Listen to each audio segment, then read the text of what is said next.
Oh, and we're live, and that took a long time. Nearly a minute. Looks like our signal's not that great tonight. I've got a little green light down below. So we just popped on a wee minute earlier before we start officially at 9 o'clock, just to check everything's working okay. I think it's okay. As I said, it took us a wee while to get connected there tonight. But there's 9 o'clock now. So if anybody's joining me there, thank you very much for joining me on Doc Sloan Science Fiction Station for our Dune Messiah book club. We're up to chapter 9.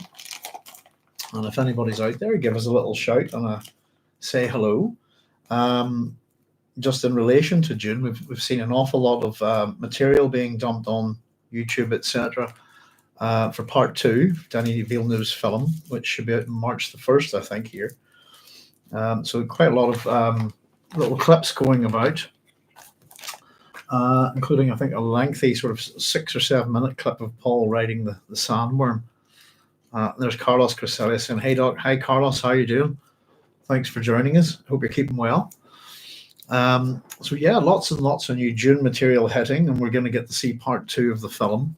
Having a little look at some interviews with the cast and director. I haven't seen them all yet, but I found one in particular I think that was quite interesting with Denis Villeneuve, particularly really sort of driving the sense that this is an adaptation that we're not going to see Frank Herbert's Dune in the way it should, I suppose. I don't know what we think of the film so far. I'm trying hard not to kind of make up my mind about it until we see part 2.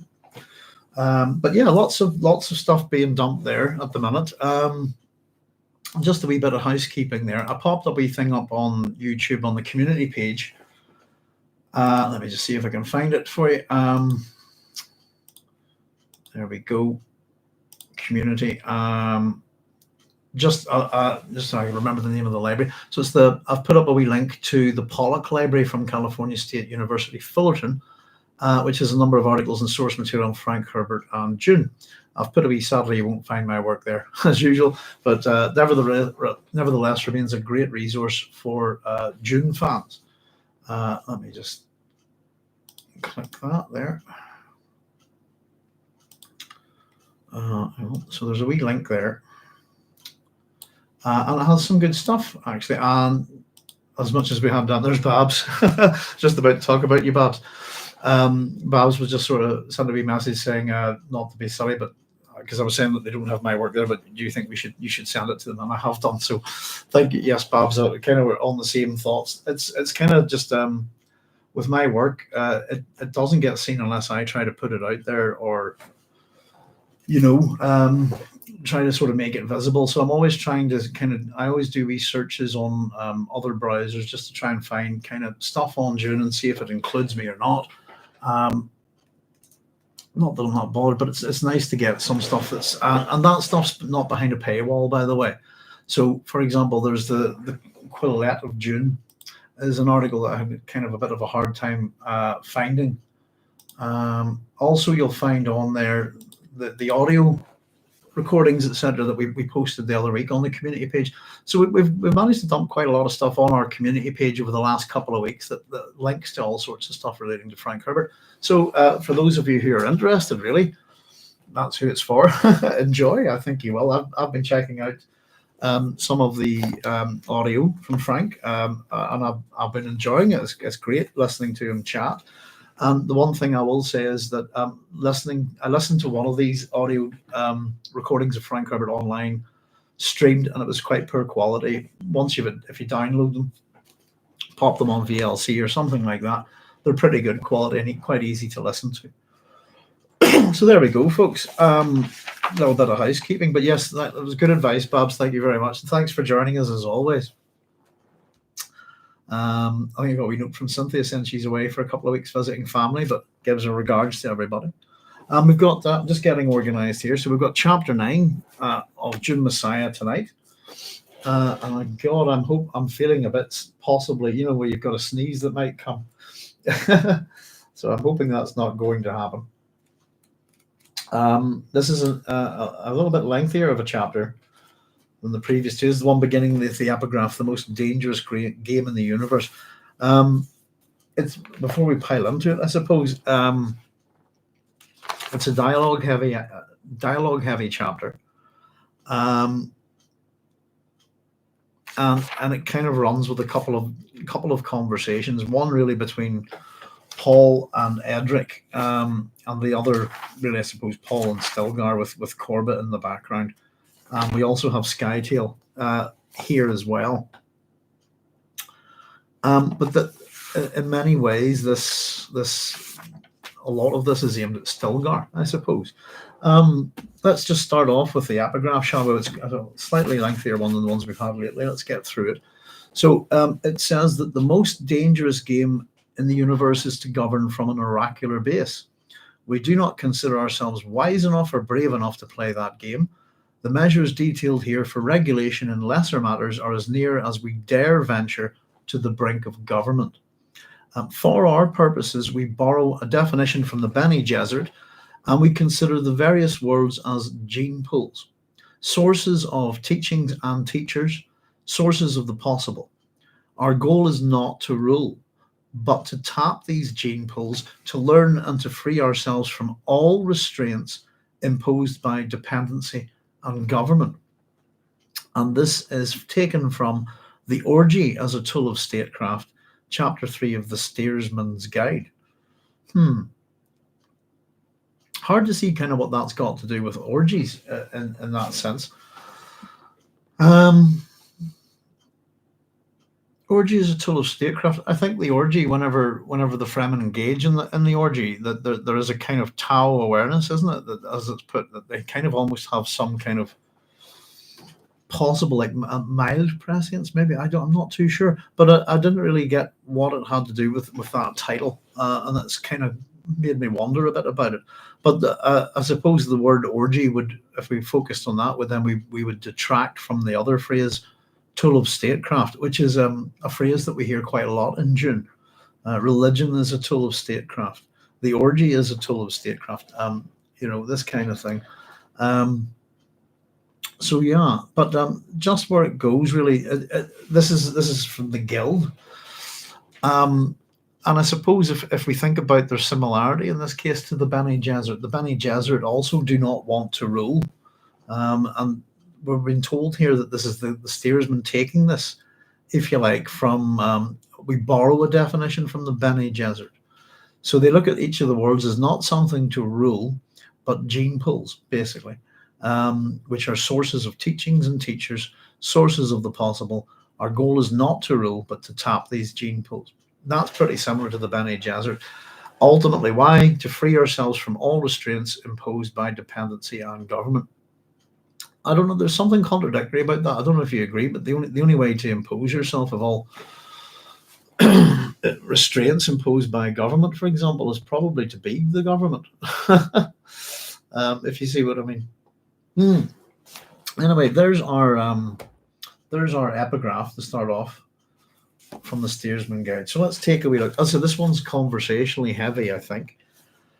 As they go, sometimes these chapters we tend to read them a bit quicker. But I've tried to sort of make wee notes, in relation to this as we go, and see what we can discover, folks. And if anybody's got any wee ideas, feel free to chirp in.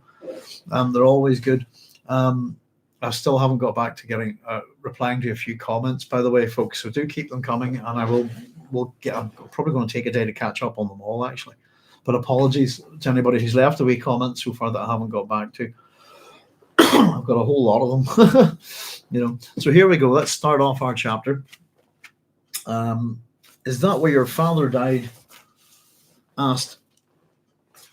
Edric asked, sending a beam pointer from his tank to a jeweled marker on one of the relief maps adorning a wall of Paul's reception salon.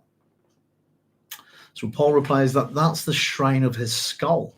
My father died a prisoner on a Harkonnen frigate in the sink below us.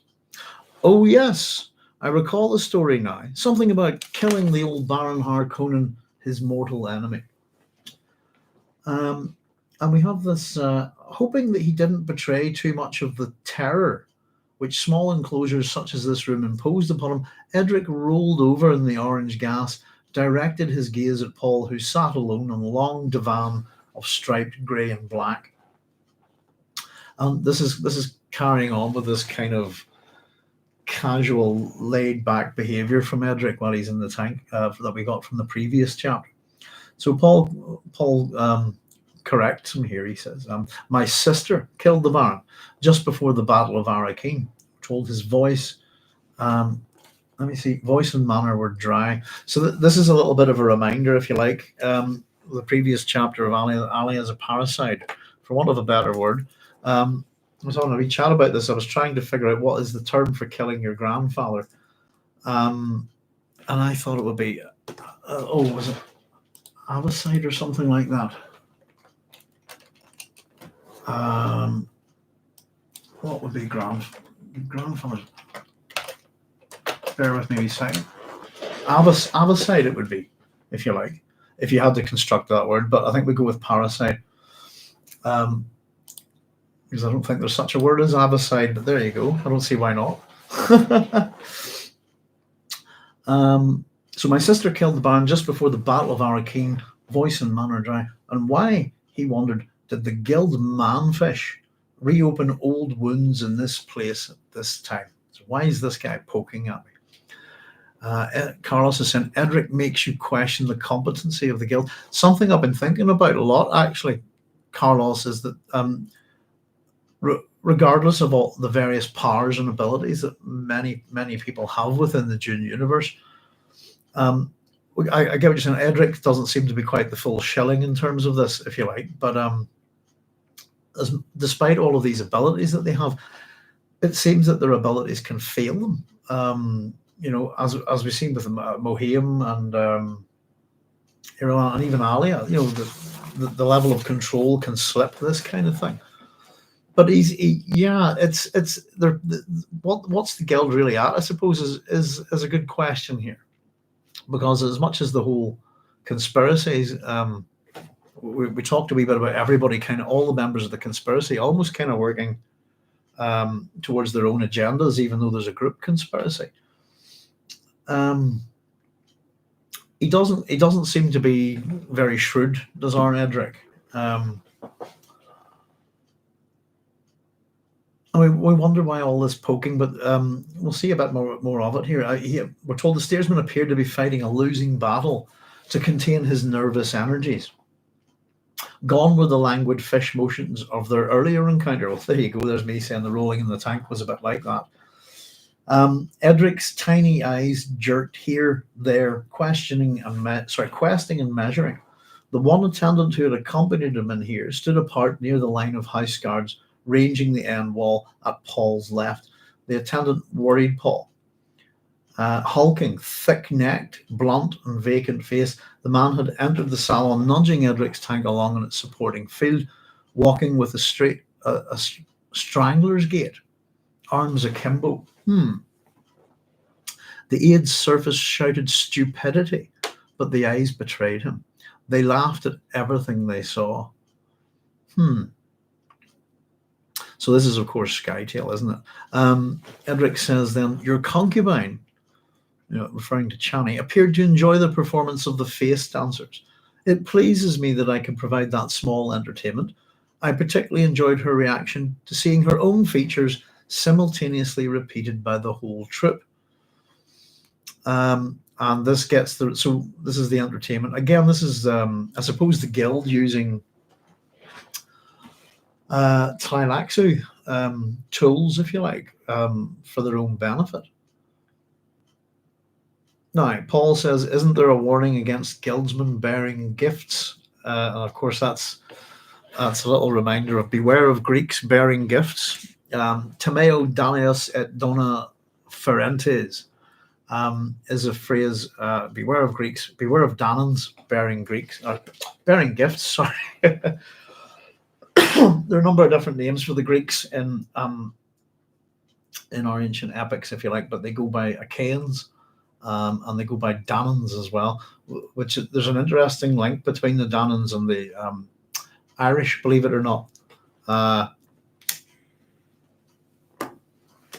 Mythologically speaking, one of the names of the Irish is the mythological I suppose, origins of the Irish. One of the names of the tribes of Ireland would be the Tuatha De Danann.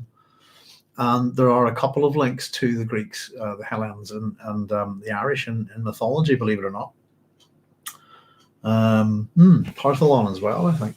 So, isn't there a warning about guildsmen bearing gifts? Just to say that again, Timeo Danaos et Donna Ferentes, that's from Virgil's Aeneid. It's not in the Iliad or the Odyssey. And that is spoken by an individual called Leo, if I can get this guy's pronounced this right, Laocoon. Would that be right? Laocoon. We'll go with that. Laoc, double O with an umlaut over the second O-N is how that's spelled. So just the old beware of Greeks bearing gifts, very much. Quite obvious, really, isn't it? And you wonder why, has Paul deliberately changed the word, or does the idea of beware of Greeks bearing gifts still apply? And Paul's thoughts are, and he thought of their performance out there in the Great Hall.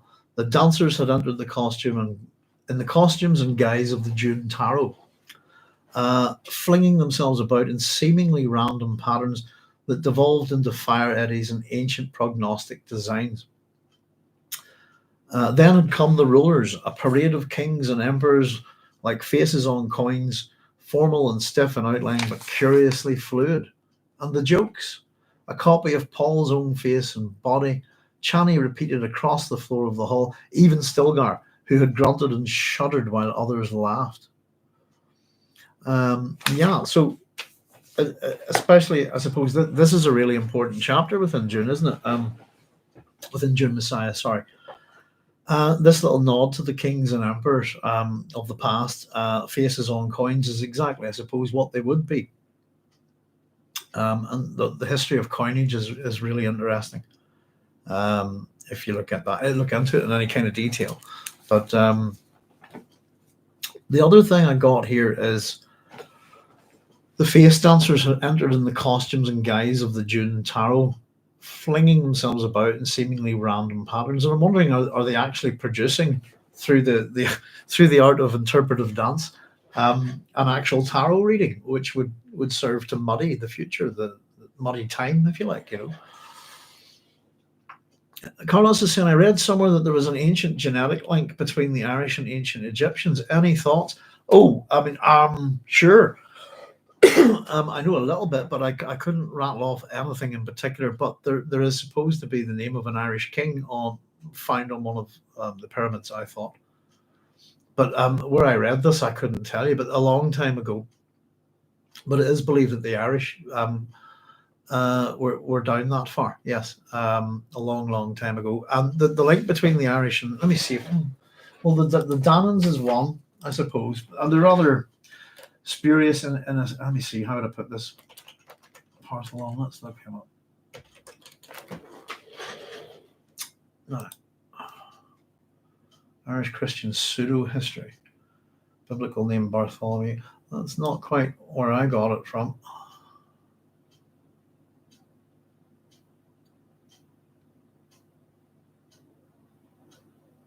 Annals of the Four Mile. Yeah, the people, the Partholonians, I suppose, is what they would be called, are part of the Book of Invasions. But it's, goodness, I wouldn't honestly, Carlos, all that sort of stuff that I used to look at is years old in my head, and I couldn't think of a thing.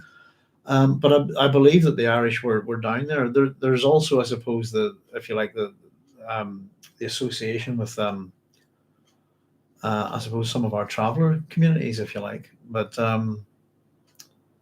there's a genetic link between the Irish and ancient Egyptians. Any thoughts? I would have to look into it. But there are stories that connect. The Book of Invasions, I think, has some of that stuff. I often thought that Partholon was in relation to a Greek.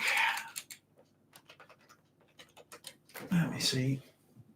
Modern spelling. But again, the problem with a lot of Irish mythology, Carlos, is when it's written and by who it's written, if you like. Let me see. Historia Britannicum. Compilation children. It said that Ireland was settled 3 times by different groups, with Partholomus arriving first from Iberia. No, there we go. With 1,000 followers who multiplied until they numbered 4,000 before dying of a plague in a single week. Here we go. I found it. I'm not that daft. My old memory's not that bad. Just quickly looking at Partholon on Wikipedia, it says the Lebor Gabala Erin, an 11th century Christian pseudo-history of Ireland, says that Ireland was settled 6 times, with Partholon and his followers being the second group. The number have been chosen to match the 6 ages of the world, according to the Lebor Gabala. It might be Gavala, actually, if I'm pronouncing that wrong. Ireland was uninhabited following the deaths of the Césaire and her companions in the flood. It says that Partholon came from Greece and was the son of Sarah, son of Sru, who was himself a descendant of Magog, son of Japheth, and who was the son of Noah. Partholon and his people sailed to Ireland via Sicily and Iberia, arriving 312 years after the flood and landing at Inverskeen, which is Cameron County, Kerry. With Partholon were his wife Delgnat, their 3 sons, Slanga, Rodri, and Laglan. The sons' wives Nurba, Kitchba, and Curvnad, and 1,000 followers. Partholon, all of his people, 5,000 men and 4,000 women, died of a plague in a single week. Lots more to do with Greece, I suppose, but there are supposed to be indications that the Irish have been down that way in ancient times. And I suppose the other thing, really, in relation to buildings and stuff like that, our culture here is older, but we have buildings that are older than the pyramids here. Newgrange is the main one. It's older than the pyramids, and it's older than Stonehenge as an astronomical clock. But I would have to look into that. But there is a problem with it, really, in terms of a lot of the writing down of Irish mythology is Christianized, the people that are doing it are generally monastic, if you like. There's monks or scholars, this kind of thing. And oddly enough, whenever I was doing my PhD, I was going to consider an alternative title to do with Irish mythology and the Iliad and the Odyssey, but it was to do with the way that sagas and stuff are put together by Christians, if you like, in the old days. But sorry, off on one there. But it's worth having a wee look at, actually. Sorry, but I honestly can't remember too much. I have a degree in Irish studies as well, but I'd have to have a good wee nosy. Interesting. Well, beware of Greeks bearing gifts. Is of course a reference, for anyone who's not sure, is a reference to the Trojan horse. Now, I'll go back to the gifts, of course. So the mimicry of Paul, Chani, even Stilgar grunted and shuddered while others laughed. He doesn't like it. But Edric protested, but our gifts have the kindest intent. Pardon me. How kindly can you be? Says Paul. The Gola you gave us believes he was intended to destroy us. And Edric says, destroy you, sire? And asked all bland attention, can one destroy a god? I've written yes. That's not a problem. Many, many gods have been destroyed or killed. Deicide, isn't it? So we have at this point Stilgar entering. Stilgar entering on the last words, stopped and glared at the guard. They were much further from Paul than he liked. Angrily, he motioned them closer. And Paul says, it's all right, Still. Lifting a hand, just a friendly discussion. Why don't you move the ambassador's tank over by the end of my divan? Stilgar, weighing the order, saw that it would put the steersman's tank between Paul and the hulking aide, much too close to Paul, but, and again, Paul kind of sees it. It's all right, Still, Paul repeated. And he gave the private hand signal, which made the order an imperative. Now, Stilgar moving with obvious reluctance. Stilgar pushed the tank closer to Paul. He didn't like the feel of the container or the heavily perfumed smell of melange around it. He took up a position at the corner of the tank beneath the orbiting device through which the steersman spoke. So again, Frank giving us setting up our little scene for us here. Paul says, to kill a god, that's very interesting. But who says I'm a god? Edric says, those who worship you. glancing pointedly at Stilgar. I still think there's a lot of this is aimed at Stilgar. I think Paul comes to that conclusion. Is that what you believe? Paul asks. What I believe is of no moment, sire. It seems to most observers, however, that you conspire to make a god of yourself. And one might ask if that is something any mortal can do safely. I've just written down it's hard to be a god. If anybody's not read it, by the way, check it out. Hard to be a god. Wow. What an amazing science fiction book. The Alexei German. Is it Alexei German? Have I been pronouncing that man's name wrong? Film is incredible. One of the best films I've ever seen. And I think we talked a bit about it. I only saw it not too long ago, but absolutely incredible. If you're science fiction fans, you'll love it. It's the Strugatsky brothers, Hard to Be a God. Great book. Brilliant. There's 2 films of it, actually, I think. But the Alexei German, film is really good. So the use of the word conspire here by Edric, pardon me, I was wondering how deliberate is the use of that word, because Paul's going to pick up on it. And I've written a little question. Did Edric use this word deliberately, or was it a mistake that gives him away? If you see what I mean. So Paul studied the guildsman, repellent creature, but perceptive. It's just back to what Carlos was saying about makes you question the competency of the guild. Edric's not. He seems to be the weakest part of the conspiracy, I think.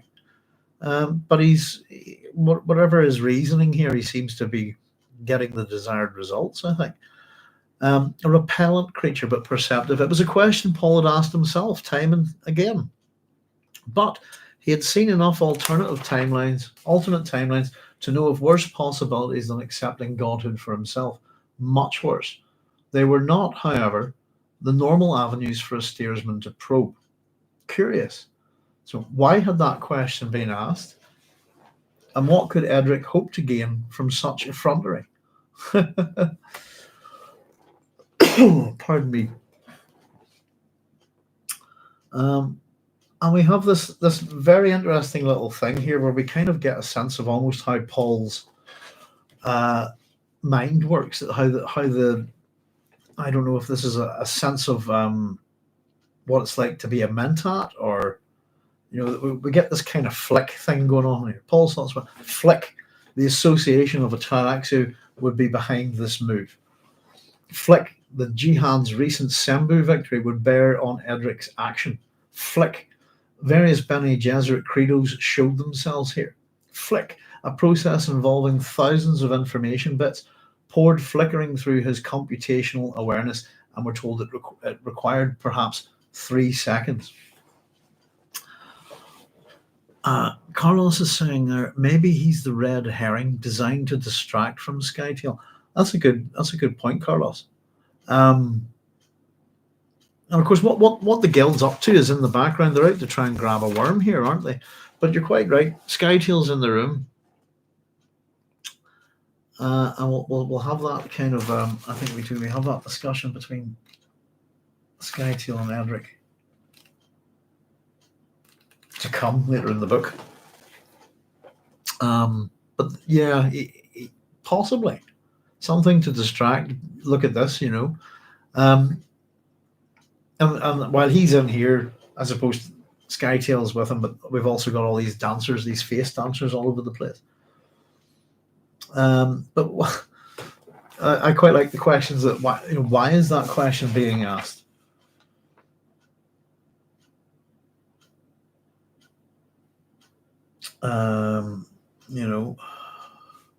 Can one destroy a god?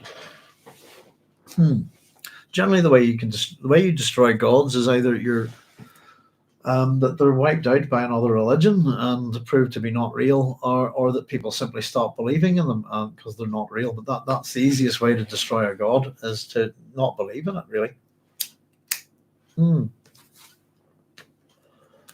Easiest way to create one is to believe, I suppose, isn't it? Does a steersman question the guidelines of prescience? Paul asked, putting Edric on the weakest ground. So this disturbed the steersman, we're told, but he covered well, coming up with what sounded like a long aphorism. No man of intelligence questions the fact of prescience, sire. Oracular vision has been known to men since most ancient times. It has a way of entangling us when we least suspect. Luckily, there are other forces in our universe. Paul says, greater than prescience. Asked prescience. If Edric replies, if prescience alone existed and did everything, sir, it would annihilate itself. Nothing but prescience. Where could it be applied except to its own degenerating movements?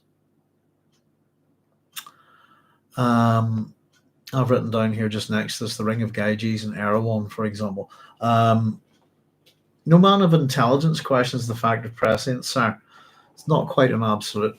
The discussion of oracles and etc. from ancient times is a fascinating one. If you're into that kind of thing, look it up. It's really, really quite interesting. Doing a little bit of tutoring at the minute with one of my students, and we're looking at Winter's Tale by Shakespeare, and just the discussion of the Pythian oracle in that, and that Shakespeare doesn't know where Delphi is. I think he has it as an island, doesn't he? So with my student, we were simply discussing all the different names for the oracle at Delphi. You know, the Pythoness, the Delphian priestess, etc. There's a whole, the Pythoness, all of this kind of stuff. And explaining how influential, believe it or not, it's completely true on world history.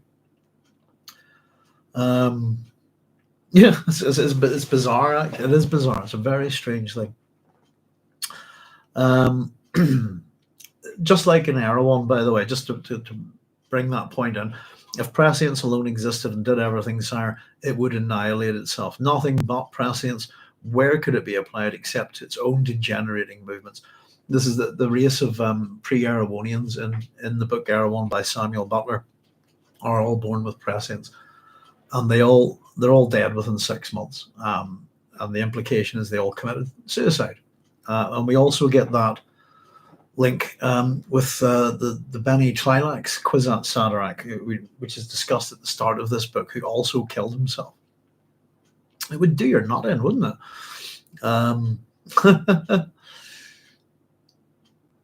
Paul, is there anything greater than prescience? I'm sure there probably is. But Paul agreed there's always the human situation. And I think that's an interesting comment here, especially when we move. We'll come to a little thing in a minute or two, but I don't know where it is actually, but it's just to do with how Edric views the pair of them. I think it's a little bit down the road. But it's, there's always the human situation. It's almost as the two of them aren't human, quite. Is the way I would get it, but I'll explain it later on. Edric says a precarious thing at best without confusing it by hallucinations. So suggesting the visions are hallucinations. Sorry, there's Paul about to say that. Are my visions no more than hallucinations? Paul asked, mock sadness in his voice. Oh, boo-hoo. Or do you imply that my worshippers hallucinate? And Stilgar sensed the mounting tension, moved a step nearer Paul, fixed his attention on the guildsman reclining in his tank. You twist my words, sire, Edric protested. And we're told that there's an odd sense of violence lay suspended in the words. You twist my words, sire. And to be honest with you, this conversation is a bit twisty, isn't it? We're going to pick up on the word conspire here again. So Paul's thoughts here, what he's wondering, violence here? They wouldn't dare. Unless, and he glanced at his guards, the forces which protected him were to be used in replacing him. Now, let me see, just very quickly, in terms of Roman emperors, etc., this kind of thing. The Praetorian Guard have disposed of more than one emperor, as far as I know. Cohortes Praetoria are the elite unit of the Imperial Roman army that serves as personal bodyguards and intelligence agents for the Roman emperors. Yep. What an interesting bunch.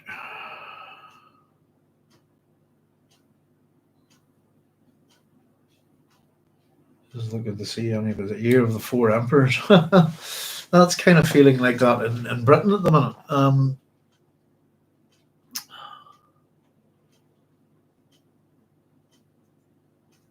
Yeah, fourth emperor against the Praetorian camp. So generally they would support the emperor, but if an emperor goes a bit silly, if you see what I mean. And of course, the legions themselves, actually, if you look at how Constantine, for example, came to power, men in possession of legions, this kind of thing. But it just reminded me of the Praetorian Guard there a little bit. Unless his guard is turned on him. But you accuse me of conspiracy to make a god of myself, says Paul, pitching his voice that only Edric and Stilgar might hear. Conspire? So it's the third time we've had that word, really, with Edric mentioning it. He brought it up. But you accuse me of conspiring to make myself a god. Conspire? So a poor choice of word, perhaps, my lord. But significant, says Paul. It says you expect the worst of me. I was wondering, well, what does that mean? But quite possibly to be killed. And Edric arched his neck, stared sideways at Stilgar with a look of apprehension. And a little bit of foreshadowing, perhaps. People always expect the worst of the rich and powerful, sire. Pardon me. It is said one can always tell an aristocrat. He reveals only those of his vices which will make him popular. And a tremor passed across Stilgar's face. I quite like how Stilgar's portrayed in this chapter. There's little things that he's building up towards anger. Paul looked up at the movement, sensing the thoughts and angers whispering in Stilgar's mind. How dared this guildsman talk thus to Muad'Dib? Yeah, and I was just wondering, were those Stilgar's thoughts or Paul's? It wasn't too clear. Paul says, you're not joking, of course. And Edric says, joking, sire. At this point, Paul grew aware of dryness in his mouth. He felt that there were too many people in this room, that the air he breathed passed through too many lungs. The taint of melange from Edric's tank felt threatening. And I wonder, is that just a residual melange or something like that? Who might be accomplices in such a conspiracy? Paul asked presently. Do you nominate the Quizerati? Edric shrugged, stirred the orange gas around his head. He no longer appeared concerned by Stilgar, although the Fremen continued to glare at him. Oh dear. Are you suggesting that my missionaries of the Holy Order, all of them, are preaching subtle falsehood? Paul insisted. It would be a question of self-interest and sincerity, replies Edric. Pardon me. Stilgar, we're told, put a hand to the crysknife beneath his robe. So Stilgar is just, I think it's quite funny. And he'll burst in a wee moment. His anger is building. Self-interest and sincerity. And of course the Quizerati, I suppose, Fremen and this priesthood that's developed, if you like. Stilgar put a hand to the crysknife beneath his robe. Paul shook his head and said, then you accuse me of insincerity. I'm not sure that accuse is the proper word, sir. We keep getting this from words being twisted didn't quite mean that, this kind of thing from Edric. I'm not sure that accuse is the proper word, sir. The boldness of this creature is Paul's thoughts, and he said, accused or not, you're saying my bishops and I are no better than power-hungry brigands. Power-hungry, sire? Again, Edric looked at Stilgar. Power tends to isolate those who hold too much of it. Eventually, they lose touch with reality and fall. And again, I suppose the three key words from this little section are conspire, accuse, and power, if we like, a little triplet of words that inform this chapter. But this is almost too much for Stilgar. So power hungry. Power tends to isolate those who hold too much of it. This is true. Eventually they lose touch with reality. Also true. And fall. Eventually true. So I've just put all of these things are true here. And that's maybe why Stilgar doesn't like it. But he growled, "My lord, you've had men executed for less." Which is, I made a wee quote, just not a wee comment, sorry, that, well, Muad'Dib's a murderer then, isn't he? He doesn't like being talked back to. We're gonna find out a lot more about Muad'Dib in this chapter. Paul says, men, yes, but this is a guild ambassador. He accuses you of unholy fraud. Paul is an unholy fraud, isn't he, really? In a sense. But Paul says, his thinking interests me still. Contain your anger and remain alert, as Muad'Dib commands. So Paul says, tell me, Steersman, how could we maintain this hypothetical fraud over such enormous distances of space and time without the means to watch every missionary, to examine every nuance in every Kizarati priory and temple? And Edric says, well, what is time to you? Paul's suggestion is that if we wanted to do this, that we would have to watch and keep an eye on everyone all the time, I suppose. Stilgar frowned in obvious puzzlement, and he thought, Muad'Dib has often said he sees past the veils of time. What is the guildsman really saying? So again, Stilgar is trying to figure out what's this all about. There's a veiled fencing going on here, if you like, in this conversation. Wouldn't the structure of such a fraud begin to show holes, significant disagreements, schisms, doubts, confessions of guilt? Surely fraud could not suppress all these. And Edric says, well, what religion and self-interest cannot hide, governments can. Are you testing the limits of my tolerance, says Paul. So religion, self-interest, and government can all refer to Paul there, I think. And in the question of, are you testing the limits of my tolerance, he's starting to get a bit miffed with Edric too. The answer, I think, is yes, he is.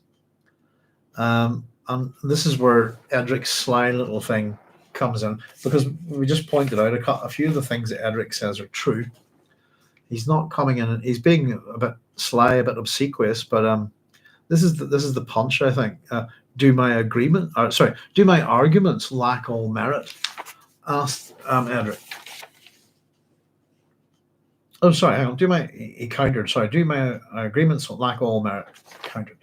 Paul wondered, and I quite like this. Is a little bit. This is funny. Does he want me to kill him? Is Edric offering himself as a sacrifice? And I just thought it was funny, and I thought it was a little bit of bathos there. It made me smile. Does he want us to kill him? It reminded me of Ming the Merciless. Does he want us to kill him? This kind of thing. What did it remind me on? Just for a bit of a giggle, but it reminded me on Max von Sydow as Ming the Merciless and Flash Gordon going to Clytus. Clytus, are your men on the right pills? This kind of. Does he want us to kill him? It's quite funny.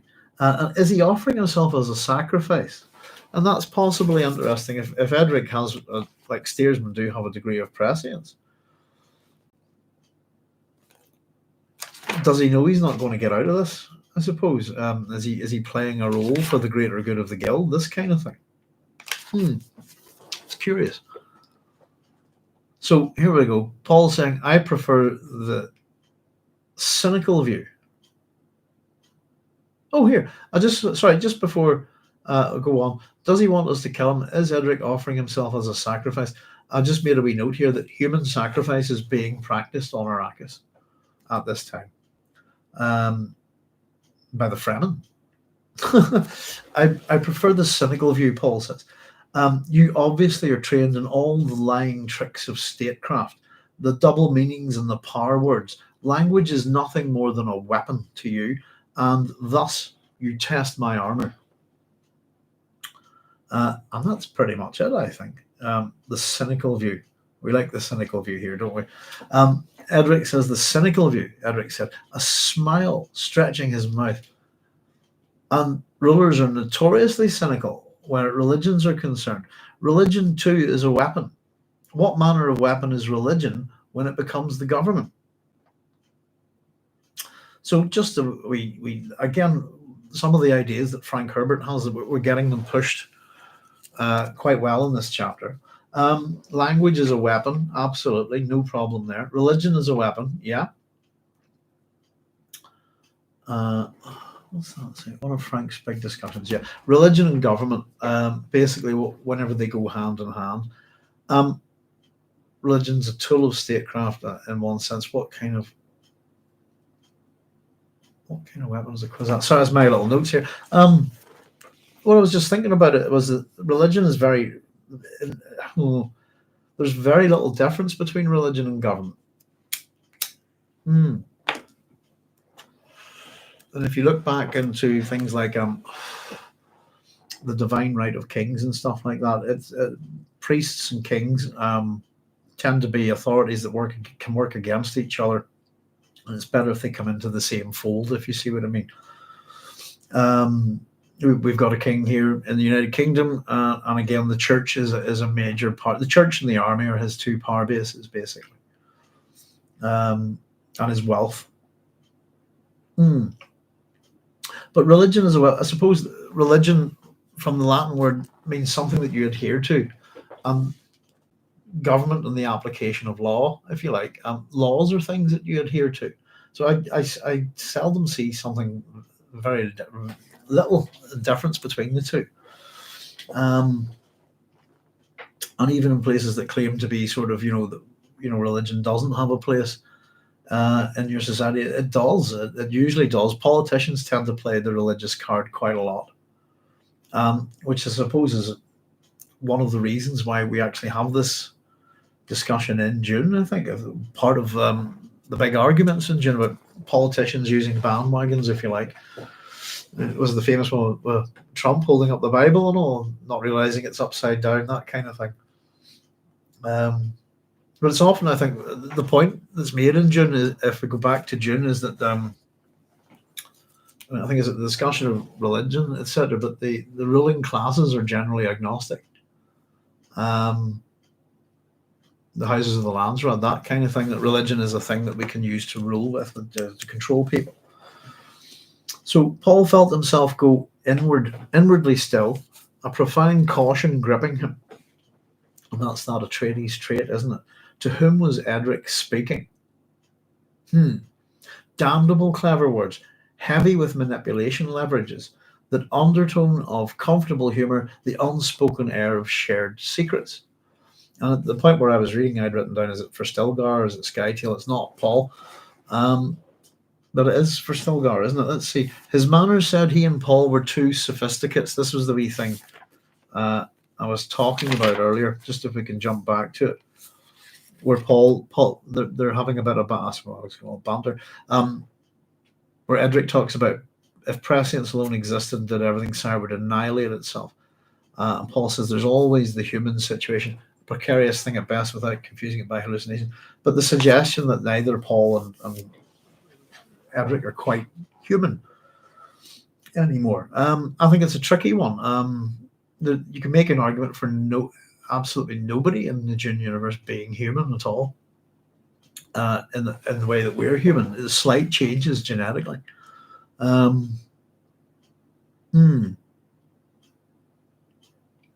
So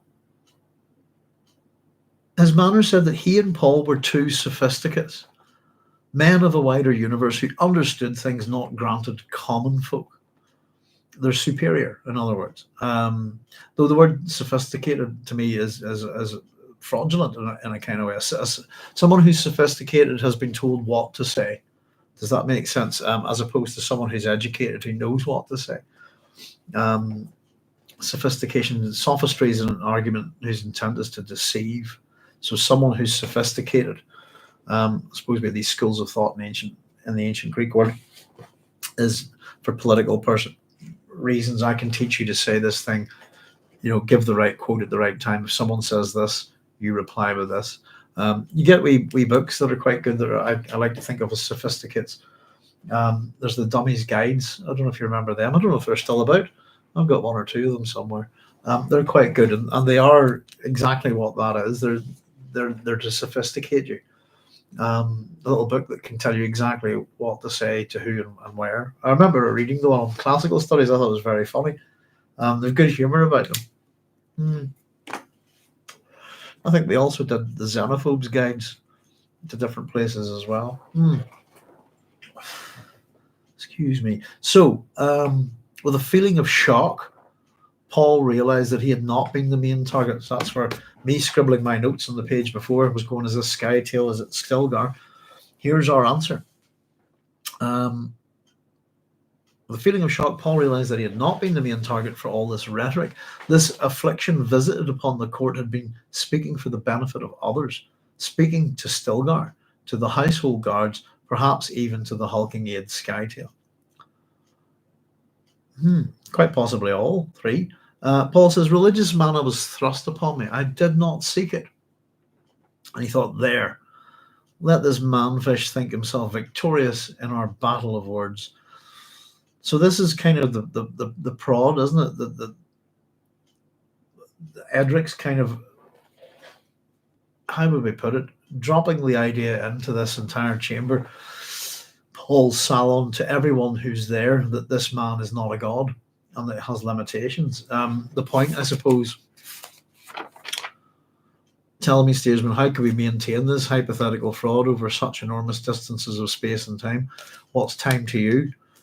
This kind of thing, well, if you're a god, it should be no problem. But it's one of those things, as we said, that, like we discussed about, if you're going to imitate a god, you either need to behave like a god or to not behave like a human, because either way will give one of them will give you away, won't they?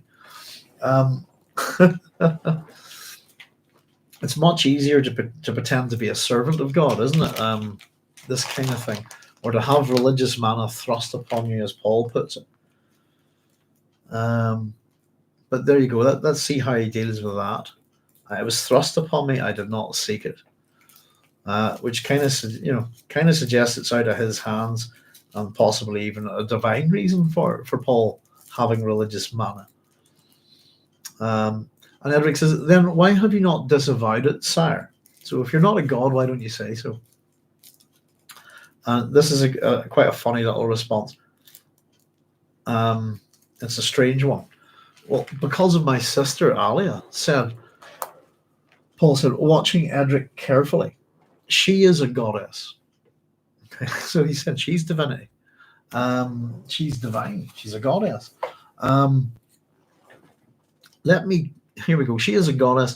Let me urge caution where Alia is concerned, lest she strike you dead with her glance. Slightly reminding you, very much a bit like Medusa, basically, isn't it? I'm even putting that down there. She'll turn you to stone with her looks. She'll strike you dead with her glance. This is a threat from Paul, and it works. So as much as it's quite funny, and you want me to disavow my divinity, why haven't you done it? Because of my sister, because she's divine. And I urge you caution, at least where she's concerned, lest she strike you dead with a look. A gloating smile began forming on Edric's mouth and was replaced by a look of shock. He's just threatened to kill him, basically, in a so subtle way, I think. And Paul says, I am deadly serious. And he said, watching the shock spread, seeing Stilgar nod. In a bleak voice, Edric said, you have mauled my confidence in you, sire, and no doubt that was your intent. A bit more fencing, so verbal fencing. Excuse me. Do not be certain you know my intent. And Paul said, and signaled Stilgar that the audience was at an end. We're done. To Stilgar's questioning gesture, asking, I wonder what it's like. Is it, should I just asking if Edric were to be assassinated? Paul gave a negative hand sign, amplified it with an imperative, lest Stilgar take matters into his own hands. And I think that's quite funny, and it reminded me a bit. I've written this just like Leto and Thufir. A little bit. It reminded me of almost reminded me of the conversation that Leto and Thufir have of have we killed Jessica's father? This one. Should I kill him? No. I mean, don't kill him. And I think that there's also a little bit of foreshadowing there as well. Lest Stilgar take matters into his own hands, and that's a big part of the theme of this book. Is that regardless of who's in power, who's in charge, systems and individuals develop around such a person who's in power, and they tend to act on their own, for what they think is the best. This kind of thing. So we will see Stilgar act in a way like this later on. So we have Skytail, Edric's aide. We're told, moved to the rear corner of the tank, nudged it towards the door, and when he came opposite Paul, he stopped, turned that laughing gaze on Paul, and said, "If my lord permits." Paul says, "Yes, what is it?" And asked, noting how Stilgar moved close in answer to the implied menace from this man. So this is Skytail pretending to be a guild's aide. And here's what he has to say. Some say that people cling to the imperial leadership because space is infinite. They feel lonely without a unifying symbol. For lonely people, the emperor is a definite place. They can turn toward him and say, "See, there he is. He makes us one. Perhaps religion serves the same purpose, my lord." Skytail nodded pleasantly, gave Edric's tank another nudge, and they moved out of the salon. Edric, supine in his tank, eyes closed. The steersman appeared spent, all his nervous energies exhausted. Pardon me, and we have exit Edric and Skytail. There's a nice little bit of writing there. If we back up to what Skytail says, space is infinite, and that people feel lonely without a unifying symbol. And we've talked about symbols and how important they are within the Dune universe before. I think that took us back to the appendices of Dune, I think, where we're talking about the Butlerian Jihad and all that follows after it, and the formation of the Orange Catholic Bible and the commission of ecumenical translators. And the thing that they didn't understand about that was the symbols in relation to religion. They feel lonely without a unifying symbol. For lonely people, the emperor is a definite place, not a person. It's interesting. Reminds me of individuals like Hades, people who are places and persons at the same time. They can turn toward him and say, "See, there he is. He makes us one. Perhaps religion serves the same purpose, my lord." So to unify us, in other words, to give us something that doesn't make us feel lonely. And to a degree, I suppose it does offer that. Religion offers a sense of community. And as much as some religions try to be all-encompassing with their communities, they tend to be problematic for anybody who doesn't buy into their what they're selling. It's a similar kind of argument we get with the monarchy in the UK, if you like. Why don't we get rid of them? They're parasites. We all pay for them. They're exceptionally rich. They don't need anybody to pay for them. But we go, they're a symbol, I suppose. And that the other thing is that they supposedly bring tourism into the country. This kind of nonsense, but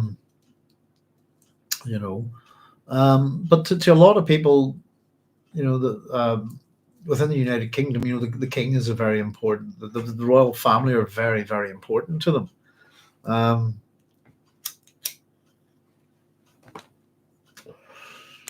If you're a subject, you're basically, if you have a king or a queen, or you're basically a subject to that person, and I suppose a synonym for submissive, almost a slave, to be honest. Um, but the monarchy in modern Britain doesn't have as much power as it used to, but it does have power. And I think the odd thing, I suppose, with so I'm going to open a window here a wee second, folks. I'm smoking here. The odd thing, I suppose, is that the previous queen was pretty popular. From the war generation and all that, doing her bit in the war and stuff like that, and tended to handle herself with a bit of dignity.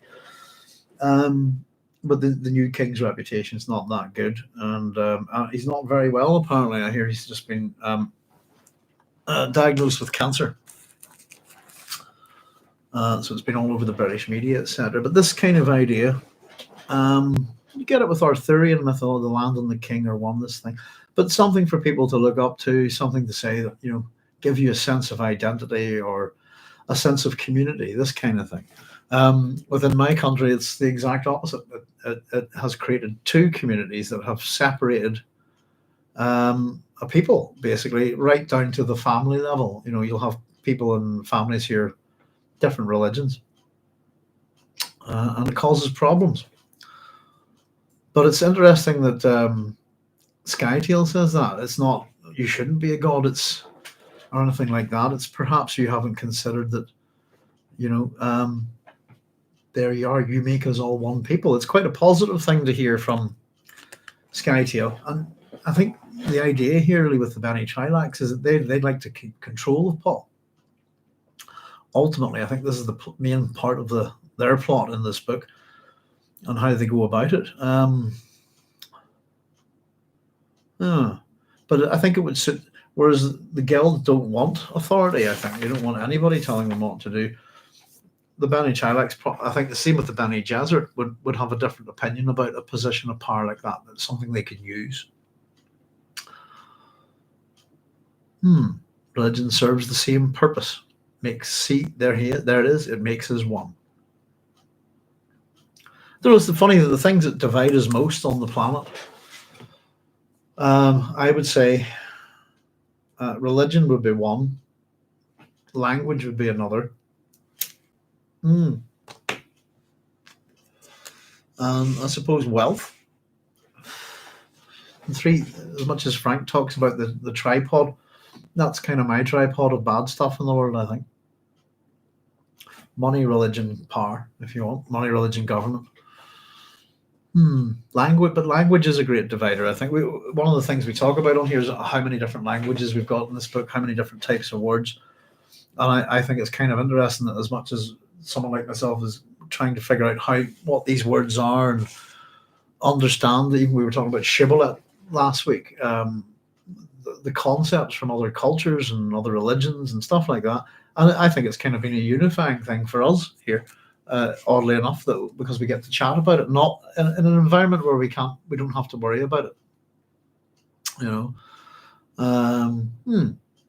So off they go. Paul stared after the shambling figure of Skytail, wondering at the man's words.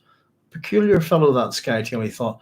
While he was speaking, he had radiated a feeling of many people, as though his entire genetic inheritance lay exposed on his skin. And I thought that was quite interesting, that we have that. Is it Marie-Noël Zinder's article, I think, on the Wapo of Leto Atreides, looking at the second skin, if you like. That would be an interesting thing maybe to bring stuff like this in.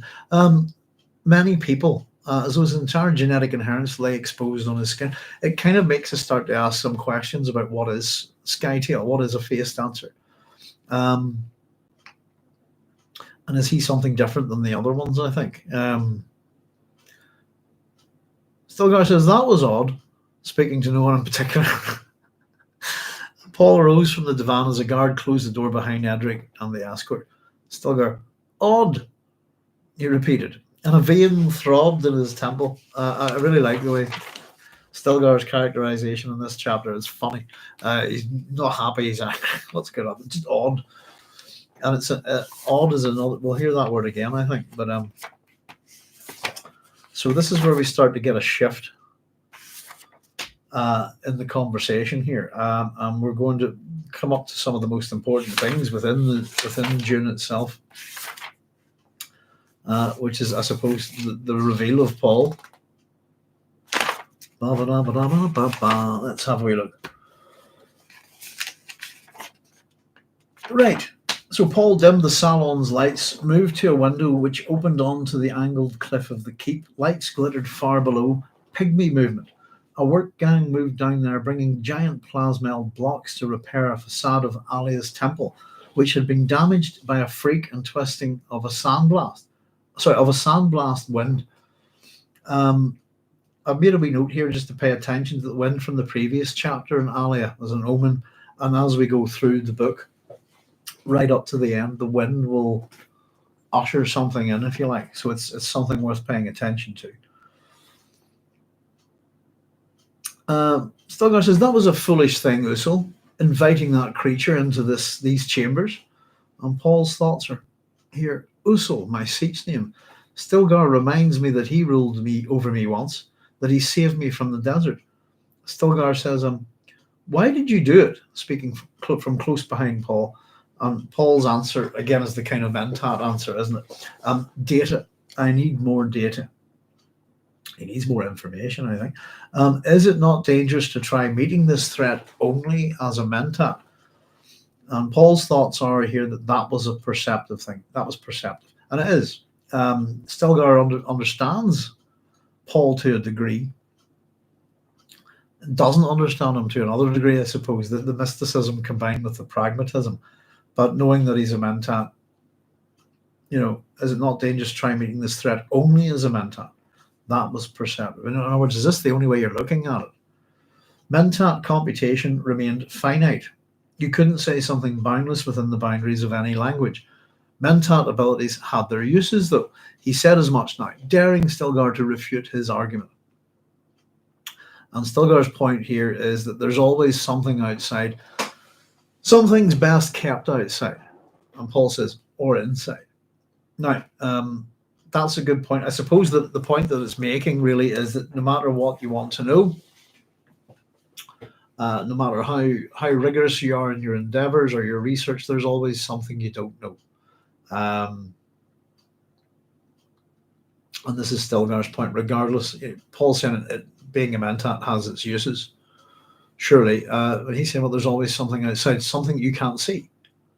And Paul goes, or inside, And here we go. He accepted for a moment his own oracular mentat summation. Outside, yes, and inside. Here lay the true horror. Okay. How could he protect himself from himself? They certainly were setting him up to destroy himself, but this was a position hemmed in by even more terrifying possibilities. And we get Korba coming in at this point. So his own oracular mental summation. Something outside, yes, inside. The true horror. How can he protect himself from himself? So within the mentat computation, within the thing that Paul does is himself as well. He's a part of it. And if we think about that in terms of Dune, we often talk about one of the things that Frank likes to put into these books is that whenever there's a program going, like the good example here is the Bene Gesserit's breeding program. And I'm wondering, has Paul learned this lesson here? That they don't, the criticism of the Bene Gesserit at the end of Dune in the appendices is that they don't understand, as much as that they're running this breeding, they don't understand their own place inside of it. Does that make sense? And what Paul's kind of saying here as well, how can he protect himself from himself? The mentat computation would be an internal thing, but to be a part, for him to do these things, with him being the emperor, he would have to include himself in that. And how can he protect himself from himself? There certainly were setting him up to destroy himself. How so? And again, is it the suggestion? How does somebody? How would someone like this destroy themselves? And the answer is through pure prescience. It would drive them mad and they would kill themselves. We've been told enough. We've got an example of that in this chapter. We know about the Bene Twi'leks. Kwisatz Haderach, who committed suicide. A position hemmed in by even more terrifying possibilities. So generally what you often get with Paul, the excuse is, there's much worse. Better the devil you know, this kind of thing. We're told his reverie was broken by the sound of rapid footsteps. The figure of Korba the Quasara surged through the doorway, backlighted by the brilliant illumination in the hallways.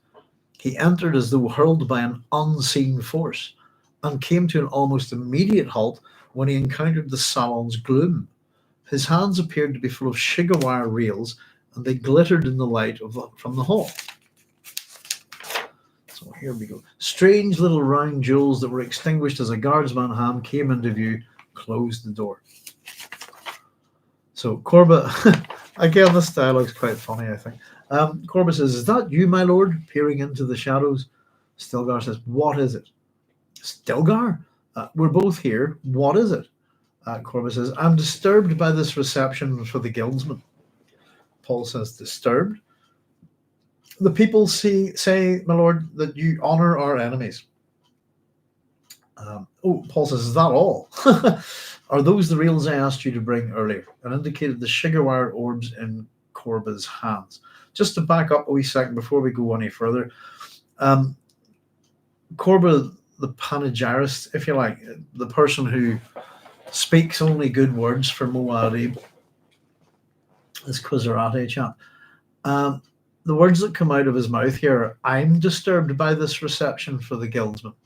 So it's me that has the problem with this. Paul says disturbed, and then if you note the shift in his language, "The people say, my lord, that you honor our enemies." Now, whether that's true or not, it's probably not true, to be honest with you. I imagine Korba doesn't mingle with the people too much. He's looking kind of for a seat at the table, isn't he? We think about that overlay of Ixie on this character. But he goes from, "I'm disturbed by this, but then the people said you honor our enemies." Is that all? A bit like a gossip, isn't he? Looking to find fault. Okay, so Korba says, "Reels. Oh, yes, my lord. These are the histories. Will you view them here?" Paul says, "I've viewed them. I want them for Stilgar here." And we get a bit more of Stilgar's annoyance. "For me?" he asked, and he felt resentment grow at what he interpreted as caprice on Paul's part. He's mucking with me, isn't he? Histories. Stilgar had sought out Paul earlier to discuss the logistic computations for the Zabulon conquest. The guild ambassador's presence had intervened, and now Korba with histories. So Stilgar's been here with kind of work to do, if you like. First of all, had to wait when Paul talks to the guildsmen, and then they're about to get on with business, and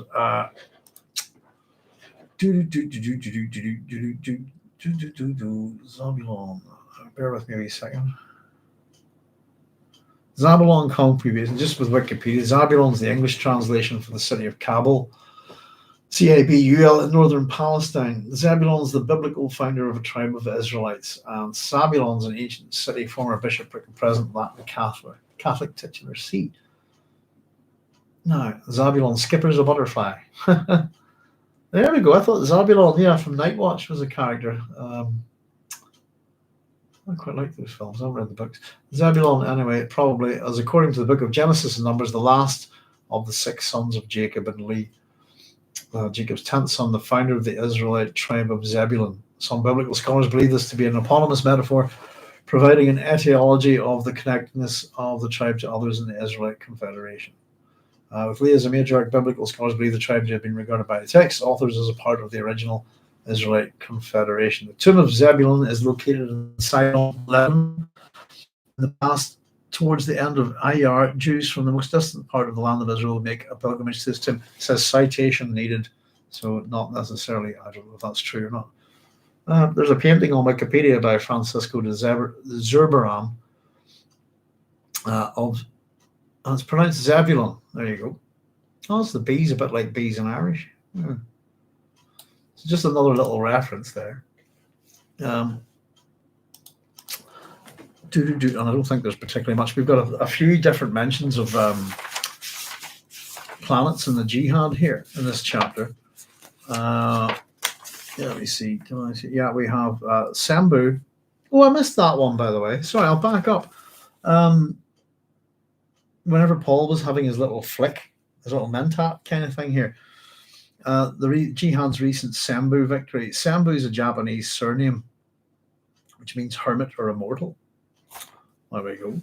And there's another. Yeah, well, I think we'll have three. There'll be somewhere else, I think. So we're getting little indicators of the battles and the jihad that's going on. It seems to be still going on. So Stilgar sought out Paul earlier to discuss the logistic computations for the Zabulon conquest. Pardon me. The guild ambassador's presence had interviewed with now Korba with histories. And Paul says, "How much history do you know?" Paul mused aloud, studying the shadowy figure beside him. Stilgar says, "My lord, I could name every world our people touched in their migrations. I knew the reaches of the Imperial," and he's cut off here. And Paul says, "The golden age of Earth. Have you ever studied that?" And Stilgar, "Earth? Golden age?" Stilgar was irritated and puzzled. So the answer is no. The other interesting thing is what Stilgar says is, "I can name every world our people touched in their migrations. I know the reaches of." That's an oral tradition there. Fremen oral tradition. And it is interesting oral tradition, I think. My mum would have been very good at this. My mum could have told you, oh goodness, the name of every single person that is even moderately related to me, going back probably about 100 years. She would know them all, my mum's memory for names, etc., always impressed me quite a lot. I'm the exact opposite. I have a pretty good memory, but it's appalling for people's names.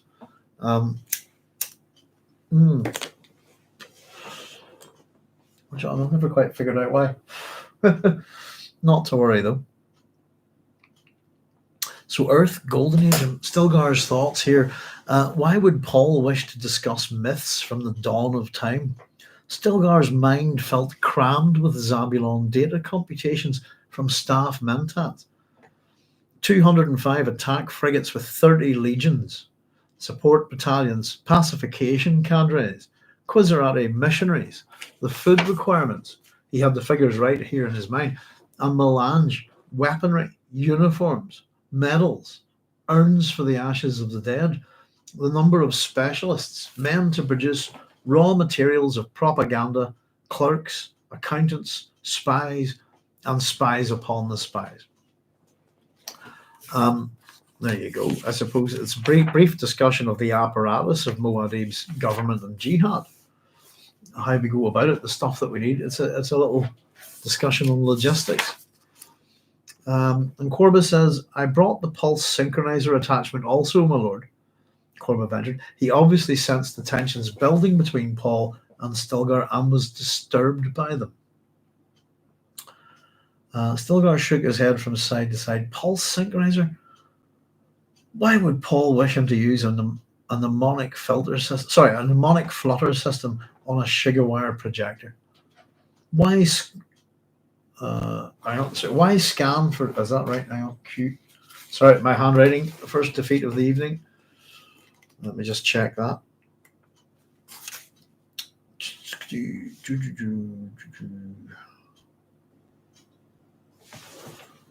Why would Paul wish him to use it? Why? All right. Oh, this is my handwriting. Why scan for specific data in histories? That was mentat work. No, it's not within his purview. Stilgar says, as usual, Stilgar found he couldn't. Sorry, it's just Stilgar. As usual, Stilgar found he couldn't escape a deep suspicion at the thoughts of using a projector and attachments. The thing always immersed him in disturbing sensations, an overwhelming shower of data, which his mind sorted out later, surprising him with information he had not known he possessed. I thought that was kind of interesting. We're wondering is the Zabulon computations, are the Zabulon computations from Staff Mint? That's one such thing. He wants to get it out of his head. Is that why he's irritated? And he brings it, sire, I came with the Zabulon computations. And we've got a nice little sentence here from Paul here. Dehydrate the Zabulon computations. Paul snapped, using the obscene Fremen term, which meant there was moisture no man could demean himself by touching. So it's a nice little sort of, we've been getting lots of water-based metaphors, etc., but they've been more to do with kind of, I think, the water world ideas of the Atreides. But here we have dehydrate, an obscene Fremen term. I think that's really funny. And I've made a wee note here, by the way. Shishin Lu's Remembrance of Earth's Past trilogy. Goodness, the Centaurians, is that what they're called? They're from Centauri. Are able to dehydrate their people and put them into storage, which I thought was quite strange. No,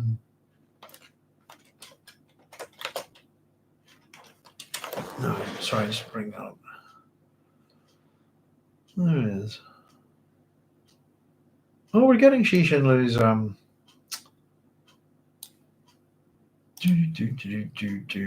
we'll start a 3-body problem. Going to get that on Netflix, aren't we? Very soon. 3-body problem was the thing I was thinking on that trilogy.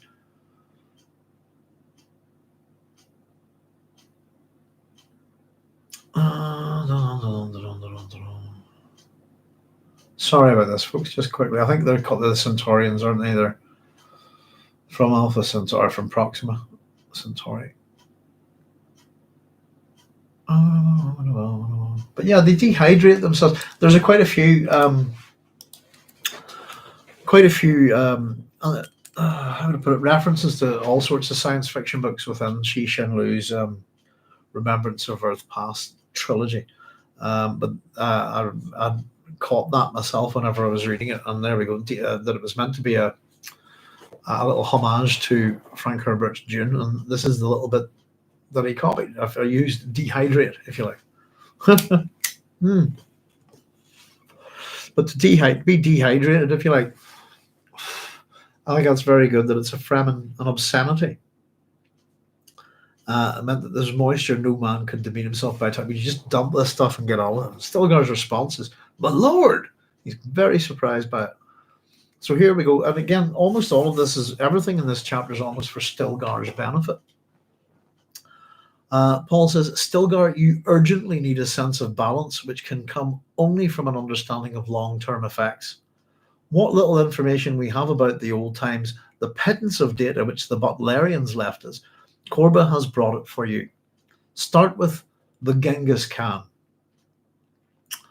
So here we go. Genghis Khan, born Temujin, approximately 1162 to 1227 AD, is the first Khan of the Mongol Empire, and ruled from 1206 to 1227 AD. It was the largest contiguous empire in human history. Kublai Khan, I think, is the one I prefer, who's his grandson. So we're going to get a comparison with our hero here, Paul Atreides, and two individuals, if you like, from human history, 2 emperors or kings, whatever way you want to call them. The first one is the Genghis Khan. Crush your enemies, see them driven before you, hear the lamentations of their women, I believe is his quote that Conan borrowed. And this is the slap in the face, isn't it? This is where we start to realize what our hero, what sort of person he is. And we should make a note of who he's being compared to here.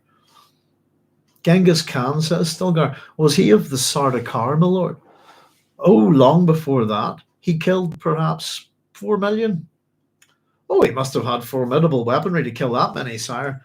Lance beams, perhaps, or... And here we go. He didn't kill them himself still. He killed the way I kill, by sending out his legions. There's another emperor I want you to note in passing, a Hitler. He killed more than 6 million. Pretty good for those days. There we go. So I've put in Adolf Hitler, Austrian dictator, 1889 to 1945. 6 million victims. So we always put in our little skulls and things like this for the death count in this book. Killed by his legions? Yes, says Paul. Very impressive statistics, Millard. Very good still. That's the important bit. Pardon me. Paul glanced at the reels in Korba's hands. Korba stood with him as though he wished he could drop them and flee. Statistics, and here we are. So within 12 years and still going, here's what Paul and Alia have done.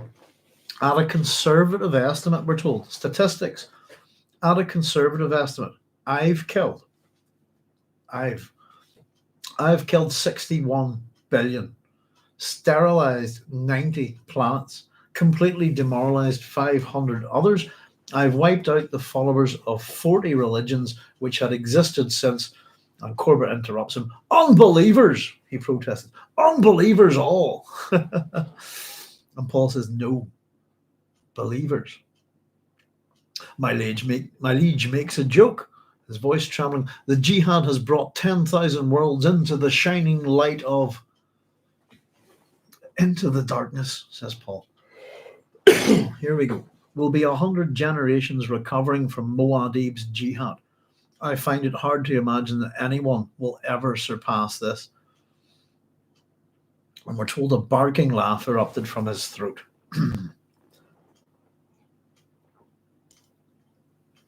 Someone will surpass it, which is part of the warnings of the Dune series.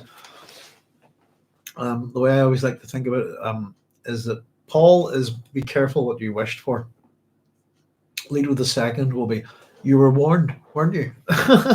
Is the way I like to put it. Leto II will make these statistics look like nothing. But what's the point that Frank's trying to make here? But the nature of power, the nature of individuals who are put upon a pedestal by their people, and what they can do with that power. And where does the power come from? And it's their legions, their soldiers, the military. 6,000. I've killed. Hitler killed 6 million. Didn't do it himself still. So that was the Genghis Khan. It's the interesting thing is not very impressive statistics, Millard. So Stilgar, not impressed. Between them they've only killed 10 million compared to you. Not statistics is the word there, I think. And as much as we were doing the notebooks for June, oh, there we go, there they are.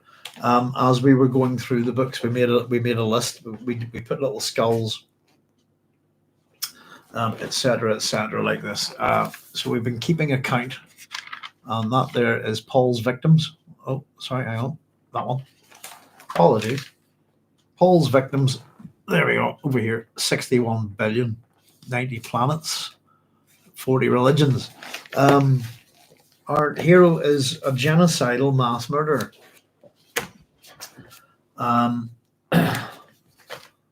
There you go. That's the inversion of Dune. That's the it's the warning, I suppose. And that Paul is this, if we compare Paul to Hitler, Genghis Khan, up until this point, we've maybe not thought he's that bad.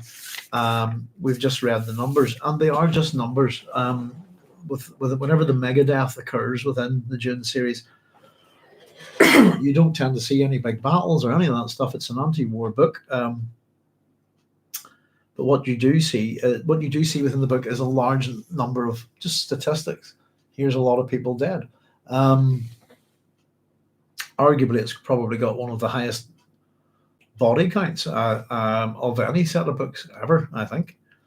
You'd have to move up into the entire, sci-fi books that have universes being destroyed, this kind of thing, to get a bigger body count. But it's quite appalling, and it's a very nonchalant discussion. But statistics, not very impressive. Very good still. Statistics, just numbers, are just people. but they've just become numbers. And we see this, we see it throughout human history. And of course, Korba's very uncomfortable with this.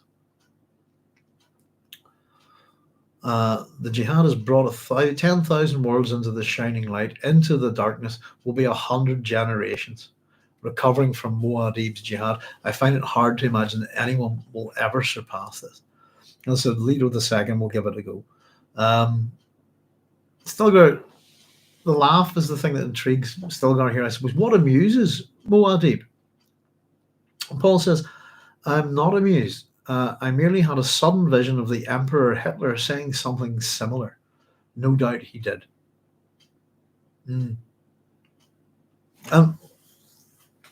No other ruler has ever had your powers, argued Korba. Who would dare challenge you? Your legions control the known universe and Paul says, the legions control. I wonder if they know this. And I've written that some do. Stilgar interrupted. You control your legions, sire. Stilgar interrupted. And it was obvious from the tone of his voice that he suddenly felt his own position in that chain of command, his own hand guiding all that power.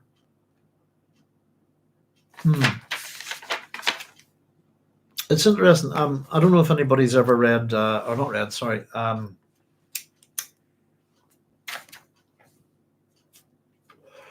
Seen The World at War, the documentary series. If I'm giving it its right title. It's very good. There we go.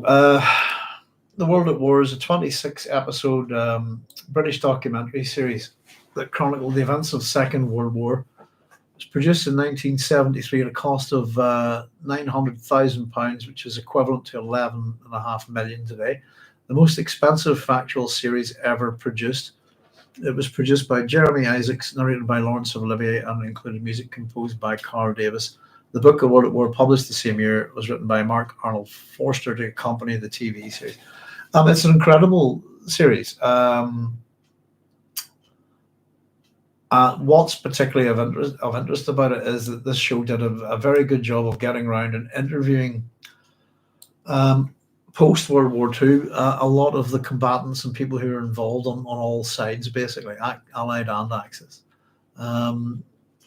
You'll get just different accounts here. Albert Speer's there.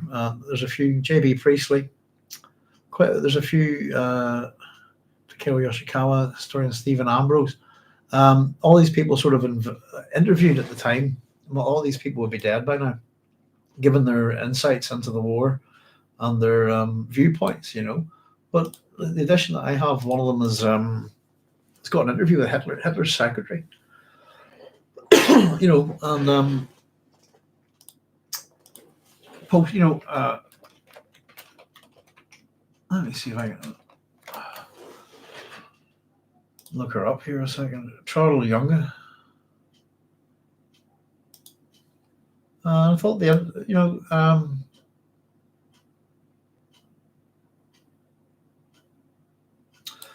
was it she typed up Hitler's Hitler's will and stayed in the bunker following her arrest and imprisonment in June 1945. Both the Soviet and US militaries interrogated her. In post-war Germany, she worked as a secretary. In her old age, she decided to publish her memoirs, claiming ignorance of the Nazi atrocities during the war, but blaming herself for missing opportunities to investigate reports about them. Her story, based partly on her book Until the Final Hour, formed a part of several dramatizations, including the 2004 German film Downfall about Hitler's final 10 days, which is a very good film. It's how oblivious are you? What's your own part in this? I'll tell you, if someone turned around and says, "See that wee thing you did the other week, Ross, that helped kill 61 billion people," I'd have a real hard time sleeping. I wouldn't be too happy about it. Carlos Cressy, my grandmother owned the book, says, "Yeah, I've got it on DVD." And it's useful for teaching World War II history, but I bought it just out of. It had been on the TV actually a wee while back, and I'd kind of caught fragments of it, and I'd seen it when I was young. And it's a very impressive documentary, still is to this day, very powerful, I think. and its timing was right. And you couldn't make something like that today. It's just in the ability to interview all of those people at the time. But it's a quality. I haven't read the book, but if it's anything like the TV series, I was going to say, Carlos, it must be a book series, yeah. But yeah, it kind of reminded me on things like that, the way people talk about their role. And still, it was just Stilgar reminded me on Hitler's secretary for a wee second, and I just thought I would mention it. Not quite, not. I mean, he's not very similar to her, but it was just kind of almost in that place, if you see what I mean. Carlos says, "I love the theory that wars are merely a way to ensure genetic diversity by forced mingling, i.e., rape." Yeah. Well, if you took that idea, Carlos, that was it they said then is that the most successful human being ever is I believe Genghis Khan. That there are more people descended from him. I think one of these things, but mainly because he was a mighty rapist. Way to ensure genetic diversity by forced mingling. It's an interesting thing, to be honest with you. What in terms of war, you see this discussion, I think, within the general zeitgeist about, for example, what's going on in Israel and Palestine at the minute, and whether Hamas are a terrorist organization or not. And I suppose that based on what just in the wee comment that you've made there, Carlos, they're either a terrorist organization or they're the military. But either way, they seem to be very murderous and rapey. And rape shouldn't have a part of war. Well, I'm saying war, but unfortunately, soldiers do these kind of things, and they do them all the time. There's plenty of it happened here. And we've again, I suppose we have the BBC News is very hard to sort of pick up on this kind of thing, but on the news today is about Soldier F is going to be charged in this country with murdering a man in 1972. The way the BBC are reporting, it's quite dodgy, to be honest with you. Attempted murder of 6 hours. Soldier F, as he's known, I think they've been trying to use him as a scapegoat for some time, but he's the one that's considered a psychopath. Just started shooting people and things like that, But yeah, that goes in with Frank's Herbert as well. Frank's idea, Carlos, that one of the books that Frank looked at was to do with the long-term, that war was like a long-term sexual rhythm. If you see what I mean, I've got this book. I can't remember the bloody name of it because it's one of those. Oh, hang on, let's get on. There we are. Bear with me a second, see if I can find it. Just found a whole lot of stuff. That's cool. Let's see. I can never remember the name of this book. It's no, I'm not finding it. It's to do with the sexual rhythms of war or something like that. It's published in the 50s. It's one of the books that I do have it here, but I can't figure out where I've put it at all. I'm going to start getting a little folder, sort out my folders. But it's one we've talked about before.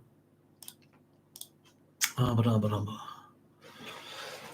only way to ensure genetic diversity by forced mingling, hence the God Emperor's fish speakers. Yeah, we're getting on to I suppose, yeah, that's an interesting point about the as Frank calls it, the homosexual and adolescent nature of the military. But there's a sexual nature to the military. But yeah, soldiers kill and they rape. And I don't think I can think of any conflict where soldiers are out killing that they haven't done some raping. I genuinely can't think of one. I think the God Emperor's fish speakers, as we get there, I thought that was quite interesting that we had maybe a wee bit of a foreshadowing of that with Alia's Amazons who are guarding her. But yeah, Wars are merely a way to ensure genetic diversity. I suppose, but at the same before springing, but at the same time, war must. It's a bit like the God Emperor's idea, Carlos. War must remove an awful lot from the gene pool. And who's to say what's and it's random, isn't it? It's you can be the best trained soldier in the world. I love that story about the man who's anointed by magic and stuff. He's a warrior. It's a 2000 AD story, I think, but the prophecy is that you cannot be killed in battle tomorrow. And out he goes, and he takes 4 arrows in the chest, and it takes him for the rest of the day to bleed to death. And he certainly couldn't die during that day, but it's funny. But war's a horrible thing. It's getting to the point where you think we can get past it. I don't know, or figure out some other way of doing it. I personally think if a country wants to go to war, it should just be between the 2 leaders. If a leader of a country has to go and fight to the death with another leader of a country, I think you'd find that they probably wouldn't want to have a war. Then you'd probably find that you start electing different people, wouldn't you? So yeah, Paul, our hero, our hero that's to be admired, that has been so well constructed by Frank, and this is the book where he inverts this. And remember that. And I think this is probably the bit, to be honest with you, if you remember, as goodness gracious, my memory. John Wood Campbell Jr. refusing to publish this book because of what Paul had done to the hero. And as readers, and I don't know if there's anybody reading this for the first time, but how do you feel about this? It's I always point out that what Dune really is about is you, the reader, me, the reader. It's about us, and how our role in this is important as well. If you like, would we be the sort of people up until the last book, up until now, even really, I would have been rooting for Paul Atreides. So this is the point to me where everything changes. And we generally have it's statistics. The way they speak about it is nonchalant. Should we just a wee conversation? Should we forget about it, or should we actually consider the implications of what this I don't know, how old is he here? He's probably 29 or 30, I'd imagine. And he admits, I killed him. But he didn't kill himself still. He killed the way I kill, by sending out his legions. The other one I was thinking on actually is a good one to think about legions. Is Constantine. Let's have a wee quick look.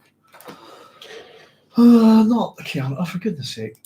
Constantine, the Emperor. There we go. Constantine the Great. I'll have to get a comic book character before. So the bit of the hoo-ha with Constantine, basically, let's see if I can read something quickly here off Wikipedia, was that when his father died, he ended up having a problem with secession in the Roman Empire. After his death in 306, so he began his career by campaigning in the eastern provinces against the Persians before being recalled in the west in AD 305 to fight alongside his father in the province of Britannia. After his father's death in 306, he was acclaimed as Augustus, emperor, by his army at Eboracum, which is York. He was eventually made victorious in the civil wars against emperors Maxentius and Licinius to become the sole ruler of the Roman Empire by 324. I thought he was in power a bit before that. Reigns 306 to 3. I thought 311, 312 was kind of where he solidified. But you end up with about 12 legions, I think, outside of Rome, each under a different commander, if I recall correctly. It's a long time since I looked at this at school, actually. The famous story about Constantine is that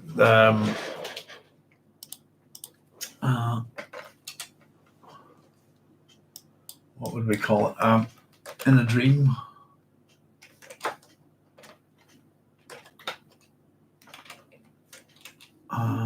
see. Bear with me a second.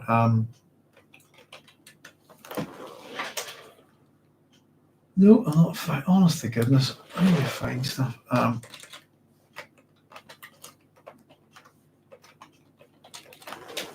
There we go. Should have just remembered the later letters. Chiro. Chiro symbol is used by the Roman Emperor Constantine 306 to 337 as part of a military standard. His standard was known as the Labarum. Early symbols similar to the Chiro were the Storogram and the X monogram, but it's supposed to have had it's associated with Christ, isn't it? First Chiro, the first two letters of Christos. Let me see. Blah, blah, blah. Yeah, the idea is that, he told all his men to paint this on his shields, this kind of thing. Led to, as I said, he became Roman Emperor. I've been to his arch. It's just the Constantinian arch is just next to the Colosseum in Rome. And it's quite impressive, I have to say.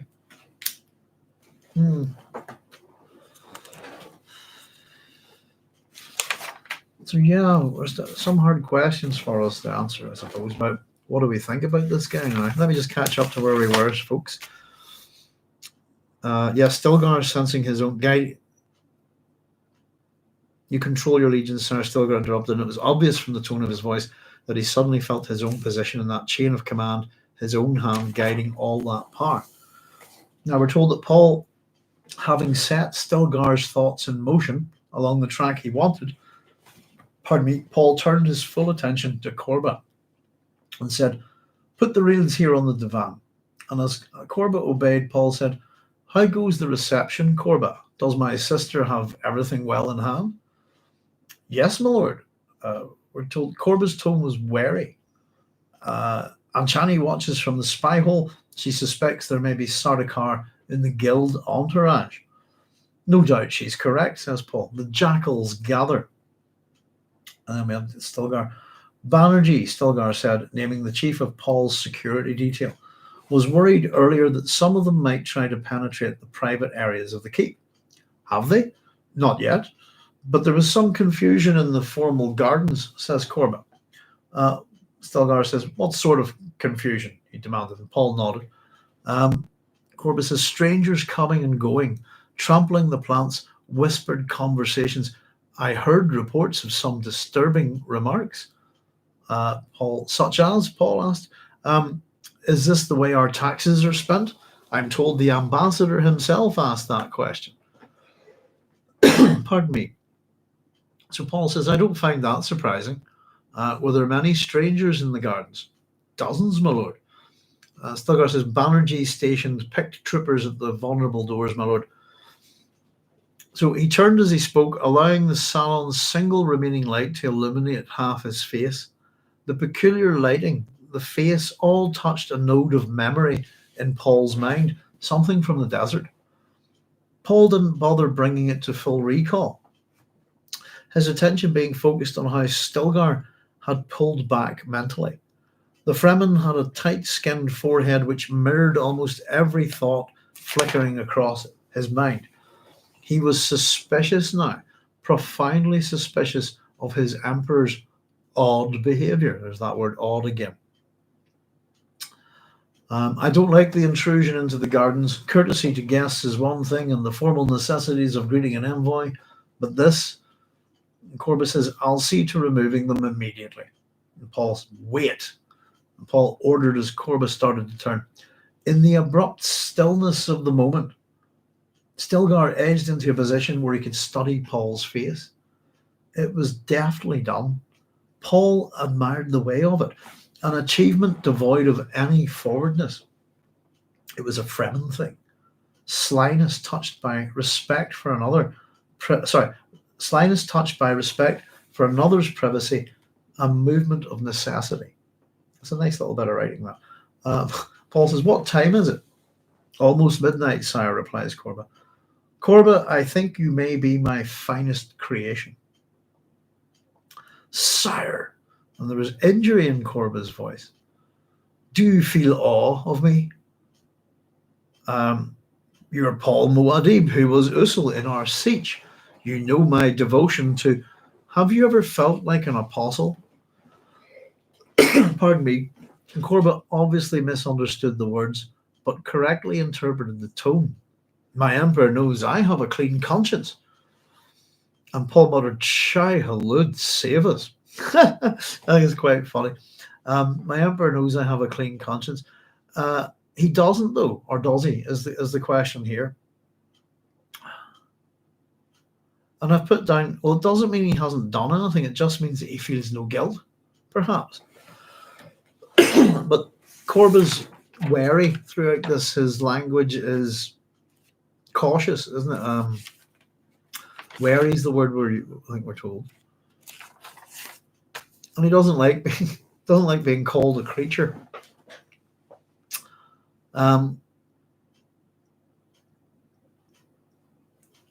We had just a few moments ago in the abrupt stillness of the moment. Now we've got the questioning silence of the moment, was broken by the sound of someone whistling as he walked down the outer hall. The whistling was stilled by a guardsman's barked command as it came opposite the door. Now, I don't know about you guys, but I think that's a clue. I think there's a lot more going on than meets the eye here. The question, I suppose, is how much does Paul know? Does he know what Korba's at?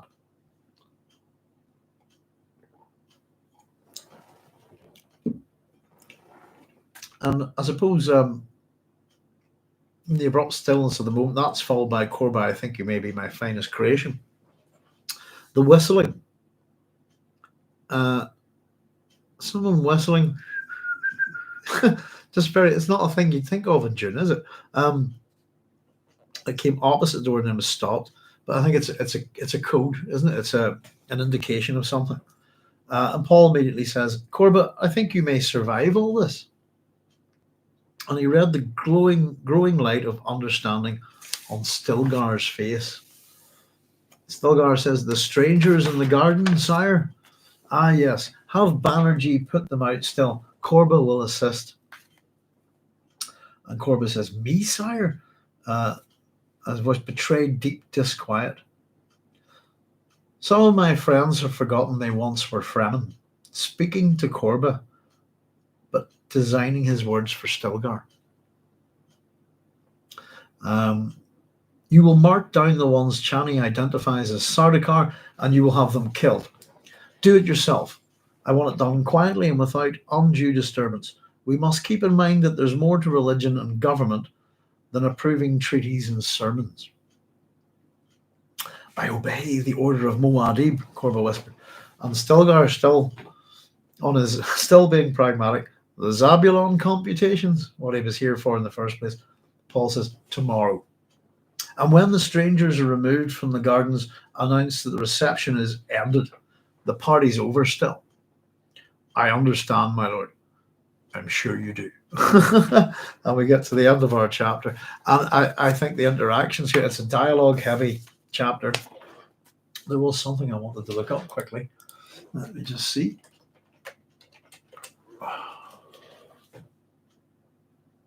Let's have a look at that. You know something, I did look this up and I forgot to write it down. Banerjee is a name from Indian, West Bengal and Bangladeshi. A Brahmin name, the first syllable of which Ban is shortened form of the village named Bandugat. The final element G is an altered form of Ja, as much shortened form of Sanskrit Upadhyaya, if I'm pronouncing that right, which means teacher. So thus Banerjee means a teacher from Bandugat. There you go. Now, hang on. Let me just have a wee look. There's an entry on Wikipedia. Banerjee, also known as Bandyopadhyay, is a Bengali Kulan Brahmin surname originating from Bengal region of the Indian subcontinent. There we go. Surname belongs to the Rari clan of Bengali Brahmin caste.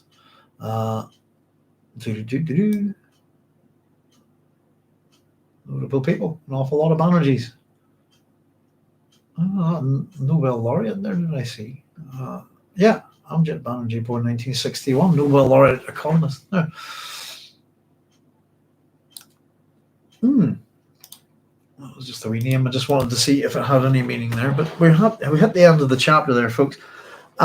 This chapter, I think, really, well, it reveals all about our hero in a sense. The jihad has gone ahead. A lot of people are dead. As for the conversations within this chapter, focusing around religion, government, seemed to be aimed at Stilgar. And what I thought was that the way the guild, etc., the way the conspiracy is working, in a sense, towards Stilgar here, being kind of Paul's right-hand man, reminds me of the conspiracy, if you like, that works within Dune to get to mess with Thufir Hawat. Now, the interesting thing is, I suppose, is that Stilgar is not a mentat, but he does have. And so we talked about within the Dune universe, and I suppose Stilgar points it out here, that it's really easy to mess with a mentat.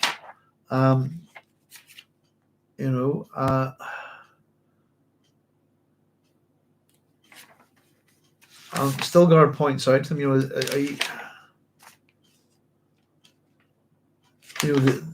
that there are limitations to approaching. Is it not dangerous to try meeting this threat only as a mentat? So Stilgar's pretty wise here, I think, and he's badly conflicted. He's starting to see aspects of his friends that, make them seem more human, that make them seem fallible. At the same time, he's got a position of power in the universe, which is probably just below that of Paul and Alia. And whatever it is that they're doing, I mean, you seem to sort of get the sense that Stilgar has bought into some of the religious aspect of it, the superstition, if you like. Moving further and further away from his role as a leader, if you like, and a person who makes decisions. And he still very much is that, but he's almost like a secretary here, isn't he? Almost sort of undertaking the role for House Atreides here on Arrakis, the way that Lady Jessica would have done on Caladan. So the attempt to create Paul's. The one thing I did notice in the last few chapters, every time kind of Paul loses his rag a bit, every time he gets angry, it's got something to do with Stilgar. And I think with his prescient vision that he knows that they're poking at him, if you like. And so it's really, there's a real sense of importance both in the last chapter and this one to get Stilgar on side, to get his thinking correct. Having set Stilgar's thoughts in motion along the track he wanted. So he's going to get him to look at mass murderers, emperors, kings, etc. And consider what it is that Paul does. How do they rule? How do they kill? How do they control? And as I said, to the 61 billion people who are dead, they're just 61 billion people who are dead. That's all. They're just statistics. And it's quite a cold and brutal.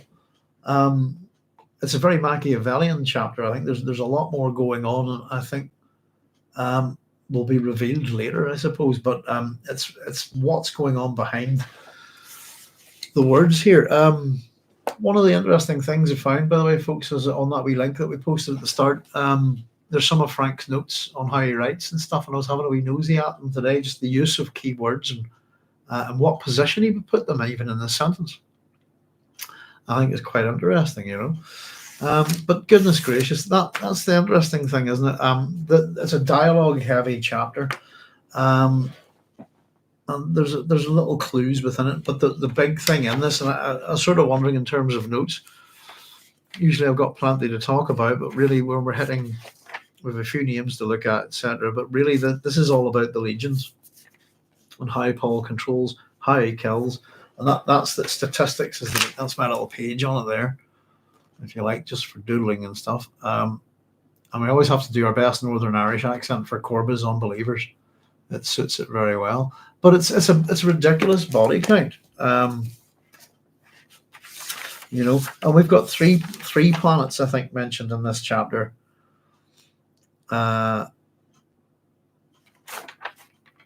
Being attacked, or I suppose surrendering, this kind of thing within the jihad. And as much as we thought it was the jihad of 12 years, it's still going on. We have three. Let's see, we had Sembu. The recent victory. So Sembu's been defeated.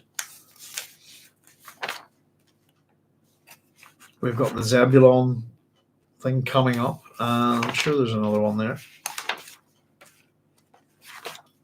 A battle for Zebulon. For the Zebulon conquest, still going there. I thought there was one more. Well, I suppose there's 90 other planets there. But so as much as that's what he's done so far, that body count is going up. And as Paul says, it's a conservative estimate. Could be a lot more. And it's an interesting thing. But this is it. It's as much as we love Paul Atreides, what a great character, etc. This to me is the chapter. It's the slap in the face, and you have to seriously consider. If we're reading science fiction, fantasy books just for a bit of crack, let's just read the story, not pay too much attention. It probably wouldn't bother us, and just go, yeah, he's the hero. He's killing all the bad guys. But these are planets full of people, and they can be. Paul's happy to kill someone for speaking to him in the wrong tone, we've discovered here. So you're starting to see aspects of,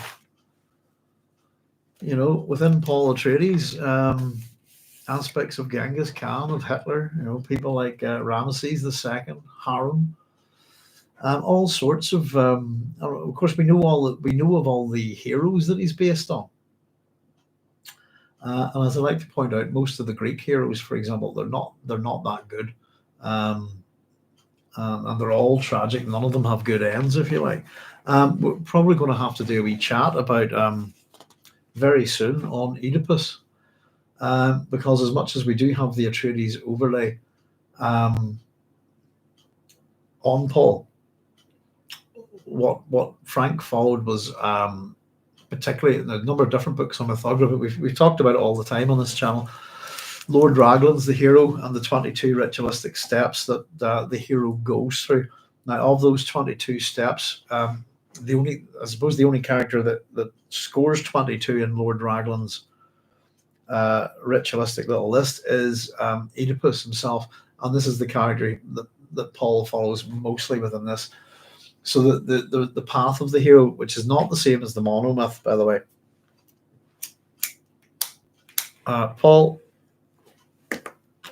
Paul fulfills 19 out of these 22 ritualistic steps, but I think about the first 13 of them are in Dune, and then in Dune Messiah, on we go with the rest of the steps that Oedipus would go through. So we also, we've got a lot to compare Oedipus to with Paul.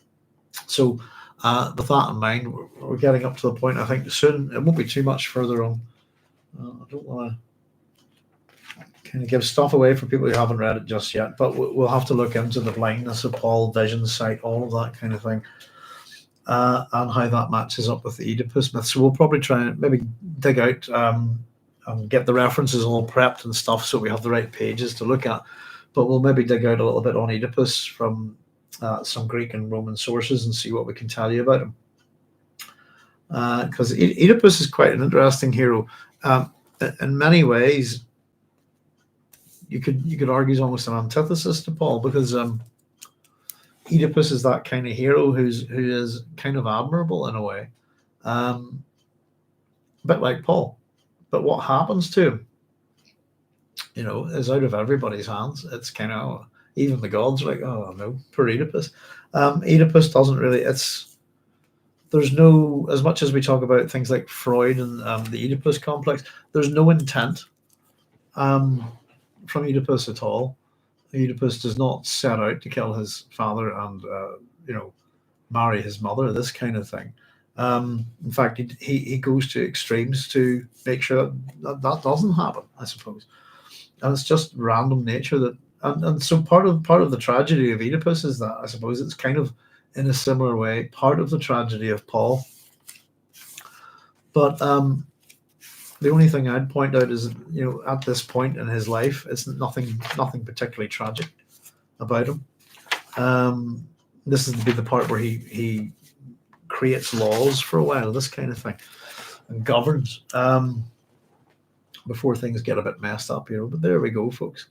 We're just a wee small audience tonight, but guys, thank you very much for joining us. If anybody's got any questions or curiosities about this, fire away. Otherwise, we'll wrap up in a wee minute or two. But it's funny, actually, these smaller chapters that I do here, we've had a couple of smaller chapters. You tend to get more notes out of them, more to discuss. This one's slightly longer, dialogue heavy. We don't get quite as much, all sorts of things to chat about within it. But we do have a few very interesting points, in particular. I suppose what's going on with Stilgar? What's Korba up to?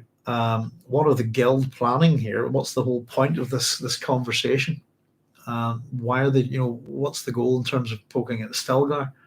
Also, the importance, I think, of Paul and Alia keeping Stilgar on side. I'm trying to be honest with them in a way that to demystify themselves a bit. I think to point out that there are limitations. Well, I think Stilgar, this is the bit that Stilgar is having a bit of a problem with, and Stilgar is almost two sides of at opposite ends of, the mysticism with pragmatism. They're almost kind of opposites, aren't they? So there's that kind of clash going on within Stilgar's mind. The last little bit of it, though, is just as a wee. Is a return to form, I think, from Paul. Strangers in the garden, sire, says Stilgar. Ah, yes, put them out still. Korba will assist. Some of my friends have forgotten they were once friends. You will mark down the ones Chani identifies as Sardaukar, and you will have them killed.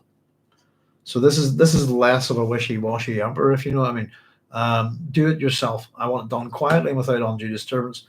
Just keep in mind that there are more to religion and government than approving treaties and sermons. I obey the order of Muad'Dib, and then the Zabulon competition. But what he says to Stilgar, tomorrow, and when the strangers are removed from the gardens, announce the reception is ended. Party's over still. I understand. In other words, sure you do. Get them out. And that's what Stilgar wants to hear. As opposed to, there's the whole thing about turning to look at Paul here. What he starts saying, really, I don't like the intrusion into the gardens. Courtesy to guests is one thing, but this, it seems a bit unremitted. It seems a bit, what are you going to do? Korba sort of almost intervenes, but then Paul, no, do this, and that's it. And it seems like he's asserting his authority at the end of this chapter here, just for Stilgar's benefit, really. As much as the enemies the jackals are at the door, as he points out, maybe it is just time. I think it's hard to get a sense of Paul at this point in the book, but I think he is running to a script, if you like. And we'll see that the more and more he moves towards using his oracular vision and away from being able to look out at the world with ordinary eyes, if you see what I mean. And whenever that comes, it's probably going to just increase his mysticism. Just looking at the start of the next chapter, here lies a toppled god. His fall was not a small one. We did but build his pedestal, a narrow one, a tall one. Actually, epigram. So the use of religion by the Atreides here, I mean, it's certainly gone beyond anything that the Atreides have ever done, hasn't it? It's as much as we could use this, we could manipulate it. It's Leto Atreides' thing was really propaganda. There's much of that here too, but this is all about religion, using religion to control, government to control. But there's more to it than that, as Paul points out. Legions. We can go on killing sprees, we can whatever.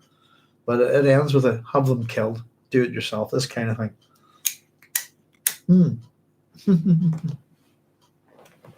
That's the trap of prescience. It is. It's going to even a little bit of foreknowledge would be problematic, wouldn't it? Just if you knew one thing that was going to happen. And would you either do something to make it happen, to make sure it happened, or would you do your best to try to prevent it from happening? It's one of those, little conundrums that we ask ourselves, particularly within science fiction. And it is a good exploration of this, Carlos. I think it's we're going to get to see that vision thing go further and further, and how Frank develops it. And ultimately, as you say, the trap, the flaws of relying on such a thing. I generally, I don't know, if you could see everything that was, you would go nuts, wouldn't you? It's kind of my argument for, if you like, that the Abrahamic God, for example, is omnipotent, omnipresent, omniscient.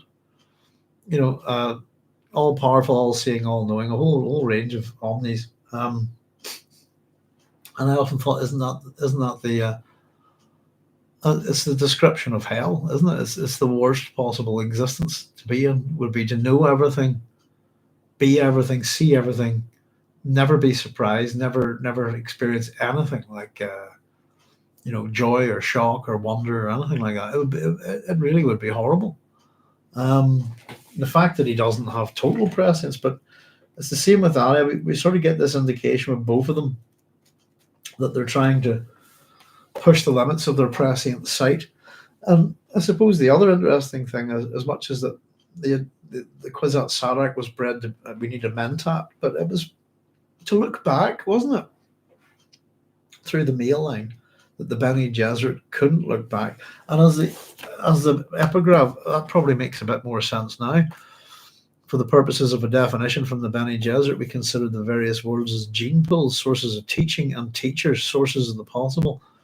So, particularly the thing that I think that other memory offers is the pull of people and genes and experiences and all of this kind of thing that would, I don't know. It's tricky sometimes that you think that the Kwisatz Haderach should be looking back, but it's about looking forward. Trap of prescience. I liked Alan Moore's solution to that with Dr. Manhattan. Yeah. Watchmen. I haven't seen the TV series, but I like the original graphic novel. Dr. Manhattan's an interesting. Yeah, the way they did it in the comic book was very good. Long time since I read Watchmen. It would have been one of the big. Goodness, when I was growing up, I suppose that the graphic novels that hit the market that kind of did a big turn on things. And Mr. Moore's one of them, isn't it? I mean, his stuff's exquisite. He's a 2000 AD writer. I love Alan Moore, and I like the way he defends his work. He's not happy when people rewrite it or muck around with it or something like that. I'm like that. But the V for Vendetta, Watchmen, Dark Knight Returns were the three, I think. Well, there's other really good graphic novels from around that time as well, quite hard-hitting, dark, and I think there's Mouse as well. I wonder when Mouse came out. I don't have a copy of Mouse. I was thinking about picking up a copy. But yeah, I very much liked the Alan Moore's kind of deconstruction of the superhero in Watchmen. I thought it was exceptionally good. And the interesting thing, I suppose, maybe V for Vendetta is very much more of a British kind of Orwellian thing, but I kind of did think that Watchmen was a big critique on American comics, in particular, But yeah, prescience. I'm trying to think of other characters with it, but it's not an easy thing to write. I kind of was trying to write a story myself once upon a long time ago, which is a character it's kind of based on some things I thought about in Dune. And it's about a character who can see the future of any object down to the molecular level, if you like, and the past of it. So both ways. The idea was that he couldn't see his own future, if you like. I was kind of trying to work that problem in the story. The story is called The Seven Suits of Erskine Dean, where he kind of has 7 suits of it. I've written it I wrote it a long time ago. I have a whole bunch of stories that I've written when I was in my early 20s, and I thought that my ideas were good, but my writing was crap. So I stopped, and I was thinking about maybe having a go at some of them again. But yes, Alan Moore's solution to that with Dr. Manhattan, the way it's done in the comic book was quite cool. I'm trying to think of something about it. No, I couldn't remember. I was thinking about something to do with Luther Arkwright, the first graphic novel by Brian Talbot, but it's been that long since I read it. But there's something in that, I think, but I don't think it's to do with prescience. Being interested in something I haven't really had a thought think about, but foreknowledge, if you like.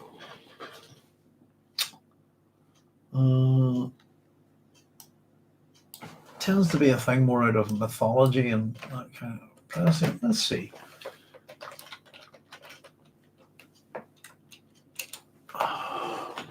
Who have we got? Oh goodness, prescience, Paul Atreides. Just listed a whole bunch of things from Dune there. That's Dune.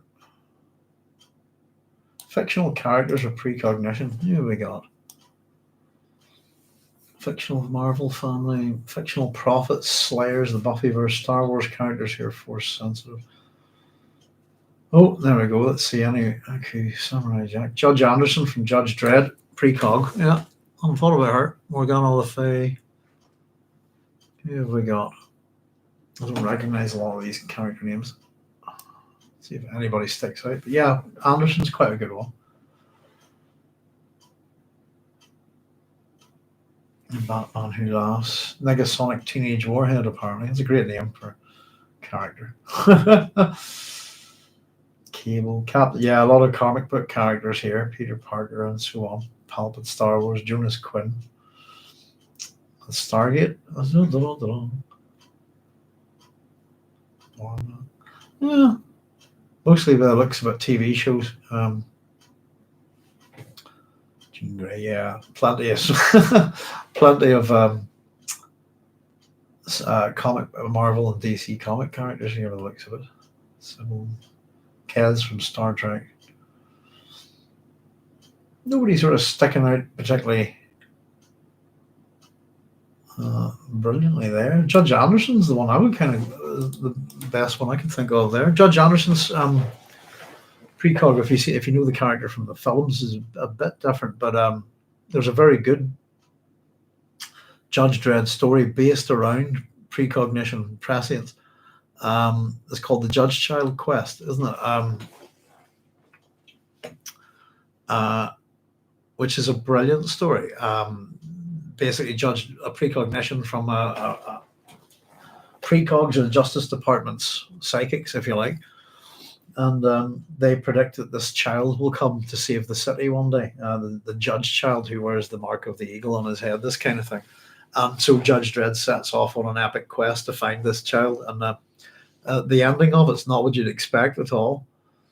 And it becomes it leads into another Judge Dredd story called City of the Damned. So the prescience is kind of, it's the child doesn't save the city, the child destroys it. The child's this mad mutant. Yeah, it was a good story actually. But the whole point is that at the end, a bit like what we were talking about at the end of the Judge Child quest, Judge Dredd doesn't take the child with him to Mega City 1 because he senses that the kid's evil. So he just leaves him there on this planet and abandons him. Regardless of the vision, if you like, you know. Oh, trap of prescience indeed. Long time since I read Alan Moore's Watchmen. I'd love to get, graphic novels I used to own. I don't own anymore, sadly. I don't own any of them. I've lost them all. Watchmen, Dark Knight Returns, I thought was a very good one. And V for Vendetta, I think is probably my favorite of the three. And I quite liked the film of it, but it was updated. It was V for Vendetta is very much a critique on Thatcher's Britain, I think, amongst other things. It's quite Orwellian, but they did update it a little bit, I suppose. But yeah, something about Alan Moore not being happy with his adaptations of his work, you know. But it did get me thinking a wee bit about Dune as well. Especially, I know there's lots of material hitting YouTube, etc. at the minute, TV interviews, etc. And really, it's got me questioning. I saw one with Denis Villeneuve really deciding that I think that Chani is going to come to the fore in the second part of Dune and be a really prominent character in the way that she's not in the book. I'm not quite sure what they're doing with Chani, but I think if we understand Chani's at the end of this book is kind of where we get to see her the culmination of her relationship with Paul. And I suppose it's a question we have to ask: is Chani a victim of the Atreides and their prescience? Because I tend to think she is. And it's interesting the way they talk about the book. Sometimes it sounds like they haven't read it at all. But particularly with the amount of time that characters have on the page, if you like, within Dune, I tend to think that there only are two major characters, and they're Paul and Jessica. But I also tend to think that there are no minor characters in Dune, really. Pardon me. I think all the minor characters are pretty important. And in terms of how we look at Dune, if we talked about that Chani only really has one chapter where she's at the fore, if you like. There's there's lesser characters that get as much time within the book. People like Mapes and stuff, So, which I think that's one of the things that detracted from Denis Villeneuve's film was the characterization of the minor characters. Excuse me, screen time. I suppose the desire to fill the roles with cheaper actors would be the way I would put it. Doesn't really matter about their ethnicity or etc. It's just that they cost less. I think certainly in terms of what Lynch's movie did with Dune, put a lot of iconic or really good actors into all the minor roles. Pardon me. But it won't be long now, folks, will it? Where are we? 8th of February, so not just a few weeks to go. And we'll get to see the end of June, Well, there we go, folks. We got through that one quite quickly. So it's quite strange. Longer chapters with lots of dialogue, we tend to go through them quick. Where we tend to get the thought processes and the ideas. We tend to sort of move a bit more slower. There's a lot more to discuss. But that's the food for thought chapter. What do you think of your hero now? And we've had this discussion a few times, haven't we? At parts in Dune, where his behaviour is a bit, pardon me, a bit dodgy to say the least. But it's a good point right now. And if we understand the jihad, could it have been avoided? Looks like it. But in fact, all the clues say yes. That any time that this wants to end, Paul just has to go, I'm done, and walk away. And I suppose we're really just about that point in the book. We're close to the middle, really, aren't we? We're getting close to the middle. So we're doing well. And hopefully we'll have it. And I managed to drag out my copy of Children of Dune that I picked up the other week for $3.50. And it's again a much thicker book. And the writing's smaller on this one. But we'll have our work cut out for that one. There we go. So there's lots of stuff about for Dune fans at the minute, folks. We've put some wee links up to a whole bunch of it on the community website there on YouTube. Usually we'll put up a wee picture, and if you look into the descriptions, we have links and stuff there. So we've put up onto the University of California all the stuff that they have, and we also put up recently all the direct links to the audio files, a whole pile of stuff. But you'll also find that there on Frank Herbert and Dune. So I was certainly enjoying having a wee quick look around University of California at Fullerton, is that it? I think they call it. And the library there. And they've got stuff I haven't seen before. Some of Frank's notes and stuff, which was a delight to look at. And I've actually decided now to start. I can just keep a science fiction folder on my computer, but it's time to sort of create a Dune one again, I think, just for various links and stuff. But there we are, folks. It's 23/23, 08/02/24, 2024. So thank you very much, guys. Carlos and Babs and anybody else who's out there, thanks very much for joining us.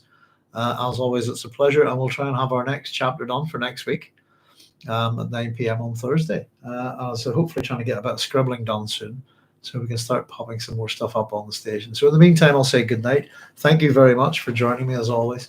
Look after yourselves wherever you are, and I hope you're enjoying all the Dune content that's out there at the minute. And well, fingers crossed, all goes well for the film, and we'll see it soon. So take it easy, guys. I'll say good night and all the very best. Good night. Bye. Do do do do do do do do do do do.